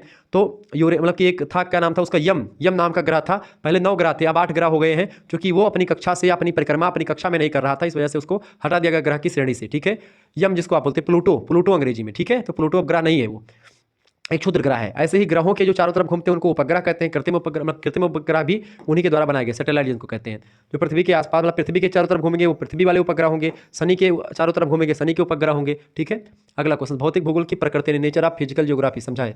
भौतिक भूगोल भूगोल की प्रमुख शाखा है। प्रारंभ में भौतिक भूगोल पर्यावरण के क्रमबद्ध अध्ययन को भौतिक भूगोल समझाता था, परंतु वर्तमान में भौतिक भूगोल अन्य भूविज्ञानों से चयनित विषयों का समूहन होता है और समन्वय ही नहीं बल्कि भौतिक पर्यावरण व मानव के पारस्परिक क्रियाओं के प्रतिरूपों का भी अध्ययन भौतिक भूगोल के अंतर्गत होने लगा है। वर्तमान समय के अनुसार भौतिक भूगोल मानव कल्याण की इच्छा से मानव के द्वारा भौतिक पर्यावरण में परिवर्तन के कुप्रभावों और उनसे उत्पन्न पर्यावरणीय समस्याओं के मूल्यांकन एवं समाधान पर केंद्रित हो गया है, और इस तरीके से भौतिक भूगोल जो है एक वैज्ञानिक विचारधारा रखने वाला एक सब्जेक्ट है। अगला क्वेश्चन आ चुका है, प्रश्न आप देखेंगे भैया, प्रश्न मध्य महाजीवी कल्प को ट्रियासिक व जुरासिक युगों में बताइए। देखिए, मध्य महाजीवीय कल्प को ट्रियासिक और जुरासिक युगों में बांटा गया है। ट्रियासिक युग क्या है? इस युग में गोंडवाना स्थलखंड ने उत्तर की ओर खिसकना प्रारंभ कर दिया था। उसका दक्षिण भाग अमेरिका, अफ्रीका और मेडागास्कर विभाजन हो गया था। मैंने आपको कल गोंडवाना लैंड और अंगारा लैंड का पूरा स्टोरी बताई होगी, आपको पता होगा। ठीक है, इस समय आल्पस और हिमालय के स्थान पर टेथीज नाम का सागर बहता था। ठीक है, दूसरी बात, जुरासिक काल, जुरासिक युग जो है यह युग 18 करोड़ वर्ष पूर्व आरंभ हुआ होगा। इस युग में पृथ्वी पर डायनासोर जैसी विशाल जीवों का विकास जुरासिक काल में हुआ। समस्त जीवों पर प्रभुत्व किसका था? डायनासोर का था। इस युग में धीरे धीरे जलवायु ठंडी होती गई, शुष्क होने लगी और जीवों का विकास होने लगता है। अगला युग आता है बेटा क्रेटेशियस युग। क्रेटेशियस युग किसे कहते हैं? देखिए, यह युग लगभग 13.5 करोड़ वर्ष पहले आरंभ हुआ। इस युग में उत्तरी गोलार्ध में सामुद्रिक प्रवाह के कारण से ब्रिटेन से जर्मनी तक की भूमि खड़िया यानी चाक से ढक गई थी। इस युग में नेवादा भू संचलन के द्वारा कार्डिलेरा का विस्तार हुआ तथा दक्षिणी भाग में लावा प्रवाह हुआ। इस युग में प्रथम बार पुष्पयुक्त पौधे उत्पन्न हुए, इसमें फूल लगते हैं, जैसे नारियल, ओक, बालनट, ये सब उत्पत्ति आप देखते हैं क्रेटेशियस युग में होने लगी। ठीक है, आगे बढ़ते हैं। अगला क्वेश्चन आपकी स्क्रीन पर आ चुका है, सियाल परत की जो है संक्षिप्त के बारे में टिप्पणी की है। सियाल क्या है? सियाल को बेसिकली SIAL बोलते हैं। ठीक है, सियाल सीमा निफे। पृथ्वी की आंतरिक संरचना की अगर बात की जाए तो पृथ्वी का केंद्र ये है। पृथ्वी के इस भाग को अगर हम देखें तो पृथ्वी का ये ऊपर यहाँ पर हम रहते हैं, ये वाला एरिया, ये पृथ्वी पर हम रहते हैं, इसी को भूपर्पट्टी कहते हैं। ठीक है, ये वाला एरिया पृथ्वी का केंद्र होता है। इसको हम अगर काट करके बाहर निकालते हैं बेटा तो यहाँ पर हमको कैसी स्थलाकृति प्राप्त होती है? ये स्थलाकृति हमको प्राप्त होती है। ठीक है, अब यहाँ पर थोड़ा सा उल्टा हो गया, इसको मैं सीधा करके बनाता हूँ। ठीक है, ये स्थलाकृति कर लो। ठीक है, यहाँ पर आप मान लो ये यहाँ पर हम लोग रहते हैं ऊपर, इस स्थलाकृति को हमने निकाल लिया इस तरीके से। ठीक है, ये पृथ्वी का केंद्र है और ये वाला एरिया जहाँ पर हम लोग रहते हैं, पेड़ पौधे वगैरह है। तो यहाँ पर 3 भाग में इसको बांट सकते हैं आप। एक हो गया आपका शुरू क्या होता है? सियाल। ठीक है, दूसरा होता है आपका सीमा और तीसरा होता है निफे यानी सियाल मतलब कि सी मतलब होता है सिलिकॉन और एल्यूमिनियम, सिलिकॉन और मैग्नीशियम। ठीक है, और ये होगा निफे मतलब कि निकल और फेरस। ठीक है, इन तत्वों की प्रधानता होती है। तो ये वाला एरिया जितना होता है इसको सियाल कहते हैं, यानी सिलिकॉन और एल्यूमिनियम की अधिकता इसमें ज़्यादा है। इस एरिया में जो है सिलिकॉन और मैग्नीशियम की अधिकता ज़्यादा है, इसमें निकल और फेरस की अधिकता ज़्यादा है। इस एरिया में केंद्र में लोहा वगैरह ज़्यादा पाया था, इस वजह से कठोर यहाँ पर ज़्यादा है। तो ये स्वेस नाम के एक विद्वान थे, रसायन शास्त्री हैं, उन्होंने इस वर्गीकरण को कहा कि पृथ्वी की आंतरिक संरचना आप इस तरीके से डिसाइड कर सकते हैं, पृथ्वी कितने भाग में सियाल नाम की गैस पाई थी, इसलिए उसको सियाल, फिर सीमा, फिर निफे कहा गया। ठीक है, तो उसी में से एक है सियाल, ऊपर वाला परत। तो पृथ्वी की ऊपरी परतदार चट्टानों की परत के ठीक नीचे यह प्रथम परत फैली हुई है। इसमें सिलिका और एल्यूमिनियम के 2 तत्वों की अधिकता है। इसके आधार पर इसका तापमान SI यानी सिलिका एल्यूमिनियम रखा गया है, इसका नाम सिलिका और एल्यूमिनियम रखा गया है। इसका घनत्व तो 2.4 से लेकर के 2.9 के बीच में रहता है, जो कि सिलिकॉन और एल्यूमिनियम का घनत्व उतना ज़्यादा होता नहीं है। निकल का मतलब कि जो फेरस और निकल होता है इसका घनत्व बहुत ज़्यादा होता है। तो पृथ्वी का जो ऊपरी भाग है थोड़ा सा कम, मतलब कि उतना घनत्व नहीं है, उतना ज़्यादा घना नहीं। घनत्व माने क्या, तो घना। ऐसे पेपर है, ये पेपर ऐसे ये फैला हुआ है अभी, द्रव्यमान इसका इस तरीके से, लेकिन इसको ऐसे अगर हम दबा दें तो इसका घनत्व क्या होगा, कम होता है। घनत्व इसका क्या हो रहा है, बढ़ रहा है। घनत्व इसका क्या हो रहा है, बढ़ रहा है बेटा, देखो इतने में हो गया। तो ऐसे ही पृथ्वी के नीचे जैसे जैसे जैसे आप जाएंगे, क्योंकि पृथ्वी का दबाव पड़ेगा तो घनी चीज़ें बढ़ती जाएंगी, ठीक है, ये बात आप ध्यान रखेंगे। लेकिन कुछ चीज़ अलग अलग स्रोतों से पता चला कि पृथ्वी का जो आंतरिक भाग है वो घना भी है और वो लिक्विड भी है, ठीक है। कुछ भाग में पृथ्वी के लिक्विड है, पृथ्वी का एकदम सेंटर का भाग जो होता है वो घना है, उससे थोड़ा सा ऊपर लिक्विड भरा हुआ है। क्यों लिक्विड हुआ था, क्योंकि पृथ्वी के अंदर अंदर जाएंगे तो गहराई के साथ साथ तापमान भी बढ़ता जाता है। ऐसे में तापमान ज़्यादा हो जाता है तो जो चट्टानें होती पिघल जाती, क्योंकि फेरस या लोहा पिघल भी जाता जो है जब तापमान ज़्यादा होता है। यहाँ की प्रमुख चट्टानें ग्रेनाइट समूह से संबंधित हैं। इस परत की मोटाई महासागरों की तली के निकट लगभग 50 से लेकर के 300 किलोमीटर तक मानी जाती है। वर्तमान में इसे 120 किलोमीटर माना जाता है, ठीक है। अगला प्रश्न, भूपर्पटी क्या है। देखिए भूपर्पटी की अगर बात की जाए तो ऊपर तथा ऊपरी तथा मध्य परत को मिला ले तो आर्थर होम्स ने उसी को पपड़ी नाम दिया है। इस परत में सियाल की संपूर्ण परत और सीमा की ऊपरी परत शामिल हो जाती है। तो सियाल की ऊपरी परत, सियाल पूरी परत और सीमा की ऊपरी परत मिला करके बनती है भूपर्पटी या पपड़ी, ठीक है। अगला प्रश्न, भूकंप की उत्पत्ति की प्राचीन विचारधारा को स्पष्ट कीजिए। देखिए भूकंप को लेकर के अलग अलग जो है जगहों पर अलग अलग मान्यता प्राप्त फैली हुई है। प्राचीन मान्यताओं में अगर बात करें तो प्राचीन मतानुसार उसे दैविक शक्ति का परिणाम माना जाता है भूकंप को। कालांतर में धारणा बनी कि जब पृथ्वी पर पाप अधिक होने लगता है तो उसके भार से पृथ्वी हिलने लगती है। बाद में लोगों ने समझा कि पृथ्वी किसी जानवर के ऊपर रखी हुई है और जब जानवर अपना सिर हिलाता है तो वह एक प्रकार से हिलने लगती है, पृथ्वी में कंपन होने लगता है। टर्की, कालीमंडम, बुल्गारिया आदि देशों में कहा गया कि पृथ्वी जो है भैंसे के सींग पर रखी हुई है और जब भैंसा जो होता है अपना मुंडी हिलाता है तो पृथ्वी पूरी हिलने लगती है, ठीक है। उत्तरी अमेरिका में लोगों का मानना था कि पृथ्वी कछुए पर रखी हुई है और जब कछुआ अपना इसे पीठ उठ से डुलाता है तो पृथ्वी हिलने लगती है, तो भूकंप आता है। ईरान में कहा गया कि केकड़ा पर जो है पृथ्वी टिकी हुई है, ईरान के लोग मानते हैं, ठीक है। तिब्बत में लोग कहते हैं कि भाई मेढक पर टिकी हुई है। सुलाबेसी में लोग कहते हैं कि सुअर पर टिकी हुई पृथ्वी, ठीक है। इस तरीके से अलग अलग देशों में अलग अलग मान्यताएं प्राचीन समय में विद्यमान थी। ऐसे ही भारत की अगर बात करें तो भारत कहीं पीछे नहीं इसमें। भारत का मानना है कि पृथ्वी शेषनाग के फण पर टिकी हुई है। शेषनाग के चूंकि 7-8 फण हैं, इस वजह से जब शेषनाग जो होते हैं वो अपने फण को बदलते हैं तो पृथ्वी का कंपन होने लगता है, पृथ्वी हिलने लगती है। आपने बचपन में सुना होगा अपने दादा दादा से किस्सा कि पृथ्वी क्यों हिलती, तो बताते थे भाई शेषनाग के फण पर टिकी हुई है या गऊ के सींग पर टिकी हुई पृथ्वी, ठीक है, ऐसा बताया नहीं जाता है। तो यही धारणा अलग अलग देशों में, केवल भारत में ही नहीं ये सब फैला हुआ है, पूरे दुनिया में यही चीज़ फैली हुई है, सभी देश में ऐसा माना जाता है। तो प्राचीन काल में ऐसे लोग मानते थे, ठीक है। तो ये होता है भूकंप। अगला प्रश्न, ज्वालामुखी किसे कहते हैं। ज्वालामुखी की बात की तो ज्वालामुखी देखिए फॉरेस्टर महोदय कहते हैं कि ज्वालामुखी प्रायः एक गोल या लगभग गोल आकार का छिद्र या खुला भाग होता है जिससे होकर के पृथ्वी के अत्यंत तप्त भूगर्भ यानी अत्यंत गर्म जो भूमि का गर्भ भूमि के अंदर से गैस, जल और तरल लावा जो होता है, चट्टानों के टुकड़े, ये सब एकदम से गर्म गर्म पदार्थ पृथ्वी के धरातल पर एकदम से विस्फोट के साथ बाहर आते हैं। उसी आने की प्रक्रिया को ज्वालामुखीयता और जहां से निकलती उसी को ज्वालामुखी कहा जाता है, ठीक है। इस प्रकार ज्वालामुखी घटना का सीधा संबंध पृथ्वी की विभिन्न गहराइयों में होने वाली विशेष प्रक्रियाओं और चट्टानों से होता है, मतलब घटनाओं से होता है। ऐसी घटनाओं एवं उनके लिए जिम्मेदार शक्तियों के प्रभाव से वहाँ की पहले से ही विशेष चट्टानों पिघल जाती हैं। इन्हीं पिघले हुई चट्टानी पदार्थों को ही मैग्मा कहा जाता है। जब मैग्मा पृथ्वी की सतह पर आता है तो इससे मिलने वाली जो गैसें होती हैं, इसमें जो मैग्मा में मिली हुई गैसें हैं वह बाहर निकल जाती हैं और जब मैग्मा से गैसें बाहर निकल जाती तो उसी मैग्मा को लावा कहा जाता है। यानी पृथ्वी के अंदर जब तक वो है तब तक वो मैग्मा कहा जाएगा, पृथ्वी से बाहर आया गैसें निकल जाएंगी तो उसी को लावा कहा जाएगा। इस प्रकार लावा तथा गैसों के मिलने से मैग्मा बनता है और मैग्मा आग्नेय चट्टानों बनने का वर्तमान आधार, यानी जो आग्नेय चट्टान बनी हुई है वो आग्नेय चट्टान मैग्मा के द्वारा ही बनी हुई है। और मैग्मा या लावा के द्वारा क्या होता है, काली मिट्टी का निर्माण। जहां पर आज काली मिट्टी है वो ज्वालामुखीता की क्रिया के द्वारा ही वो मिट्टी का निर्माण हुआ है कई वर्षों के बाद। अगला क्वेश्चन आपकी स्क्रीन पर आ चुका, भूमि संतुलन क्या है। देखिए भूमि संतुलन के सिद्धांत से आप क्या समझते हैं। सामान्यतः पृथ्वी पर विभिन्न भार के उच्चावचन में स्थिरता पाया जाना ही भू संतुलन होता है। जैसे कि ऊंचे ऊंचे पहाड़, चोटियां, पर्वत, मैदान, नदियां, गहरे गहरे गर्त, ये सब है तो आपस में तालमेल बैठा हुआ है, ठीक है। कल मैंने आपको समझाया था। इस प्रकार परिभ्रमण करती हुई पृथ्वी के ऊपर स्थित क्षेत्रों में पर्वत, पठार, मैदान और गहराई में स्थित क्षेत्रों में झील, समुद्र, ये सब है भौतिक अथवा यांत्रिक स्थिरता की दशा को संतुलन दशा कहते हैं, क्योंकि यही सब आपस में तालमेल बैठा रहते हैं। भू संतुलन को अंग्रेजी में आइसोस्टेसिस कहा जाता है, जो ग्रीक भाषा के आइसोस्टेसिस शब्द से बना हुआ है। इसका अर्थ होता है समस्थिति, यानी कि जिस तरीके से पृथ्वी चूंकि आप देखते हैं एक तरफ क्या करती है, एक तरफ पृथ्वी बेटा कैसी गति करती है, एक तरफ पृथ्वी जो होती है ये अपने अक्ष पर चूंकि 23.5 डिग्री झुकी हुई है। यहां पर आप देखेंगे ये अक्ष है इसका, ये पृथ्वी एकदम सीधी नहीं दिख रही है आपको ना, इधर झुकी हुई, इधर की तरफ झुकी हुई है 23.5 डिग्री यहां से और इसके केंद्र से 23.5 डिग्री का कोण बना रही है। अब ये एक तो ऐसे से घूम रही है, कैसे घूम रही है पृथ्वी, एक तो ऐसे से घूम रही है, कैसे घूम रही है बेटा पृथ्वी, एक तो ऐसे से घूम रही है, इसके साथ साथ ये एक प्रकार से इस तरीके से सूर्य का चक्कर भी लगा रही है ऐसे से। तो इससे क्या हो रहा है, इससे इस पर पर्वत पठार जो है, पर्वत है बड़े बड़े ऊंचे ऊंचे, वो गिरते क्यों नहीं। कभी आपने सोचा पेड़ पालो है गिरते क्यों नहीं, हम और आप गिरते क्यों नहीं कि वैसे पृथ्वी घूमती है, ऐसे कभी घूमती है, आपने देखा होगा ऐसे पृथ्वी सूर्य का चक्कर लगाती गन गन गन गन घूमती रहती है। ये गिरते इसलिए नहीं चूंकि पृथ्वी का द्रव्यमान ज्यादा, पृथ्वी का फैलाव ज्यादा है, और फैलाव ज्यादा इसी वजह से हमको ये गति महसूस नहीं होती, चूंकि इस तरीके से पृथ्वी नचती है, लेकिन हमको गति महसूस इसलिए नहीं होती चूंकि बहुत बड़ी है पृथ्वी, ठीक है, इसका क्षेत्रफल बहुत ज्यादा है बेटा, इस वजह से हमको पता नहीं चलता कि ये घूम भी रही है, ठीक है। तो इस पर जो संतुलन बना रहता है, चूंकि इस पर संतुलन कैसे बना हुआ है, चूंकि यह एक तरफ ऊंचे पहाड़ है, दूसरी तरफ गहरी घाटियां हैं, इस वजह से तालमेल दोनों का बैठा हुआ है और चल रहा है। जैसे तालमेल बिगड़ता है तो भूकंप वगैरह की समस्या उत्पन्न हो जाती है। आगे देखते हैं अगला प्रश्न आपकी स्क्रीन पर आ चुका है, क्षोभ मंडल क्या है। पृथ्वी का जो एक प्रकार से पहला मंडल है वायुमंडल का, वो क्षोभ मंडल है। यह वायुमंडल की सबसे निचली परत होती है। विषुवत रेखा पर इसकी ऊंचाई 18 किलोमीटर और ध्रुवों पर इसकी ऊंचाई 8 किलोमीटर है, लेकिन अगर इसकी औसत ऊंचाई की बात करें तो 12 किलोमीटर है।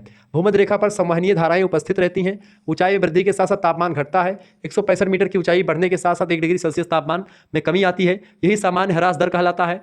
किसी भी अक्षांश पर क्षोभ मंडल की ऊंचाई शीत ऋतु की अपेक्षा ग्रीष्म ऋतु में अधिक होती है, यानी ठंडियों के महीने से ज़्यादा गर्मियों में जो है अधिक ऊंचाई होती है। ऋतु तथा मौसम संबंधी सभी घटनाएं जैसे बादल हो गया, वर्षा हो गई, आंधी तूफान हो गया, सब इसी मंडल में आते हैं। इसी वजह से इस मंडल से ऊपर हम समताप मंडल पड़ता है क्षोभ मंडल के ऊपर, उस पर हम हवाई जहाज एरोप्लेन उड़ाते हैं, ठीक है, क्योंकि यहाँ पर बारिश वारिश होती है, यहीं से होता है। 1.5 किलोमीटर की मोटी अस्थायी परत, इस परत में जो है लगभग वायुमंडल के तापमान का गिरना बंद हो जाता है। क्षोभ मंडल की हवा व संवहनीय धाराएं चलना यहाँ पर बंद हो जाती हैं। कुल मिलाकर के कहते हैं क्षोभ मंडल जो है पृथ्वी के ऊपर जो वायुमंडल है, वही पृथ्वी से ऊपर जैसे उठते हैं आप, वो सब क्षोभ मंडल हो जाता है। क्षोभ मंडल के बाद में समताप मंडल आता है, फिर मध्य मंडल आता है, फिर आयन मंडल आता है, फिर बहिर्मंडल आता है, ठीक है, ध्यान रखेंगे।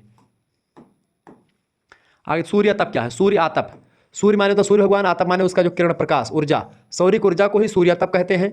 यह सौरिक 1,86,000 मील प्रति सेकंड की चाल से लगभग 18 किलोमीटर, अगर मान 18 मतलब 18,000 या 18 लाख 1,86,000 मील प्रति सेकंड में चलती है हवा की ये सूर्य की जो किरण होती है, ठीक है, धरातल पर पहुंचती है। त्रिवार्ता कहते हैं कि लघु तरंगों के रूप में संचालित एवं 1,86,000 मील प्रति सेकंड की रफ्तार से भ्रमण करती हुई धरातल पर पहुंचने वाली सौरिक ऊर्जा को ही सूर्यातप कहते हैं। सूर्य की जो उष्मा होती है, ऊर्जा होती है, उसी को सूर्यातप कहते हैं बेसिकली, अगर समझे एक भाषा में तो ये।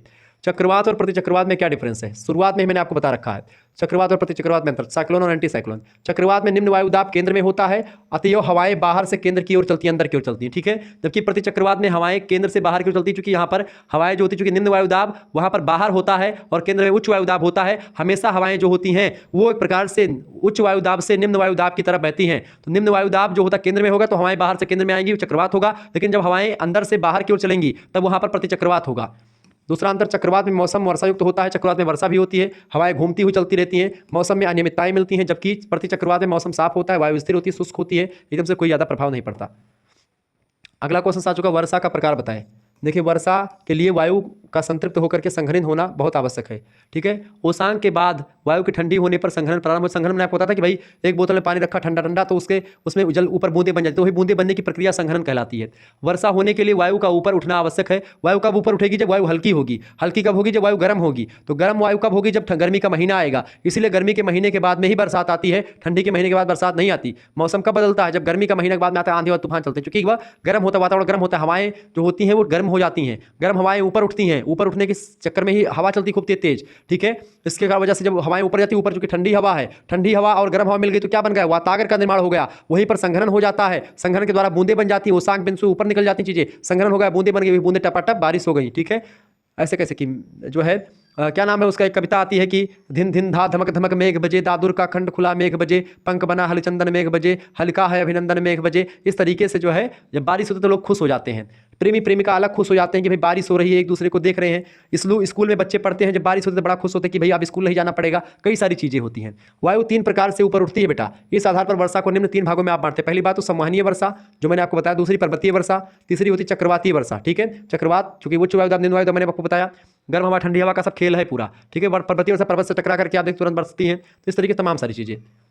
अगला आपका प्रवाल भित्ति क्या होती है। देखिए, प्रवाल भित्तियों की अगर बात की है तो प्रवाल महासागरों में मिलने वाली चूने की एक ऐसी चट्टानें होती हैं जो मूंगे या कोरल पॉलिस नामक सागरीय जीवों के कंकाल से निर्मित होती हैं। जैसे जो आप देखते हैं कोरल द्वीप या मूंगे की चट्टानें जो होती हैं, यही सब एक प्रकार से उनका जो जीव होता है वो होता है कोरल पॉलिप्स नाम का एक जीव। उसी के जीव के ऊपरी जो खाल होती है वो चूंकि कैल्शियम वगैरह की बनी होती है, बड़ी मजबूत होती है, तो वही एक प्रकार से खाल, जो कि बहुत सारे जीव रहते हैं इसमें, तो वही जीवों का कंकाल जो होता है उसी से निर्मित हो जाते हैं कभी कभी प्रवाल द्वीप या प्रवाल भित्तियां। महासागरों में समूह में एक ही स्थान पर असंख्य मूंगे निवास करते हैं, जीव जो होते हैं। प्रवाल एक जीव होता है जो अपने चारों ओर एक चूने के खोल बना लेता है और वह खोल बहुत ही मजबूत होता है। यह अपना भोजन सागरीय जल से प्राप्त करता है, परंतु जब एक प्रवाल मर जाता है तो उसके खोल के ऊपर दूसरा प्रवाल अपना खोल बनाने लगता है और धीरे धीरे एक करके एक अनेक प्रवाल मरते रहते हैं, उनके ऊपर खोल बनती रहती है। ऐसे में बड़ी बड़ी चट्टानें या बड़ी बड़ी एक प्रकार से द्वीप का निर्माण इन्हीं मरने और इन्हीं खोल बनाने के चक्कर में बन जाता है। इस क्रिया के लंबे समय में होने पर एक विस्तृत भित्ति बन जाती है। इसी भित्ति को प्रवाल भित्ति के नाम से जानते हैं। प्रवाल द्वीप ही लक्षद्वीप वगैरह जो बने हैं मूंगे की चट्टान की वजह से ही बने हैं, इन सभी चीजों की वजह से ही बने। ठीक है, ये बात ध्यान रखेंगे। कल की क्लास जो हुई थी उसमें भी मैंने ज्योग्राफी का आपको पढ़ाया था, ये वाली क्लास। आप ये क्लास और इससे पहले आज की क्लास दोनों देख लीजिएगा, इससे बाहर कुछ नहीं फंसने वाला है। देखिए, अगर आपको इन दोनों का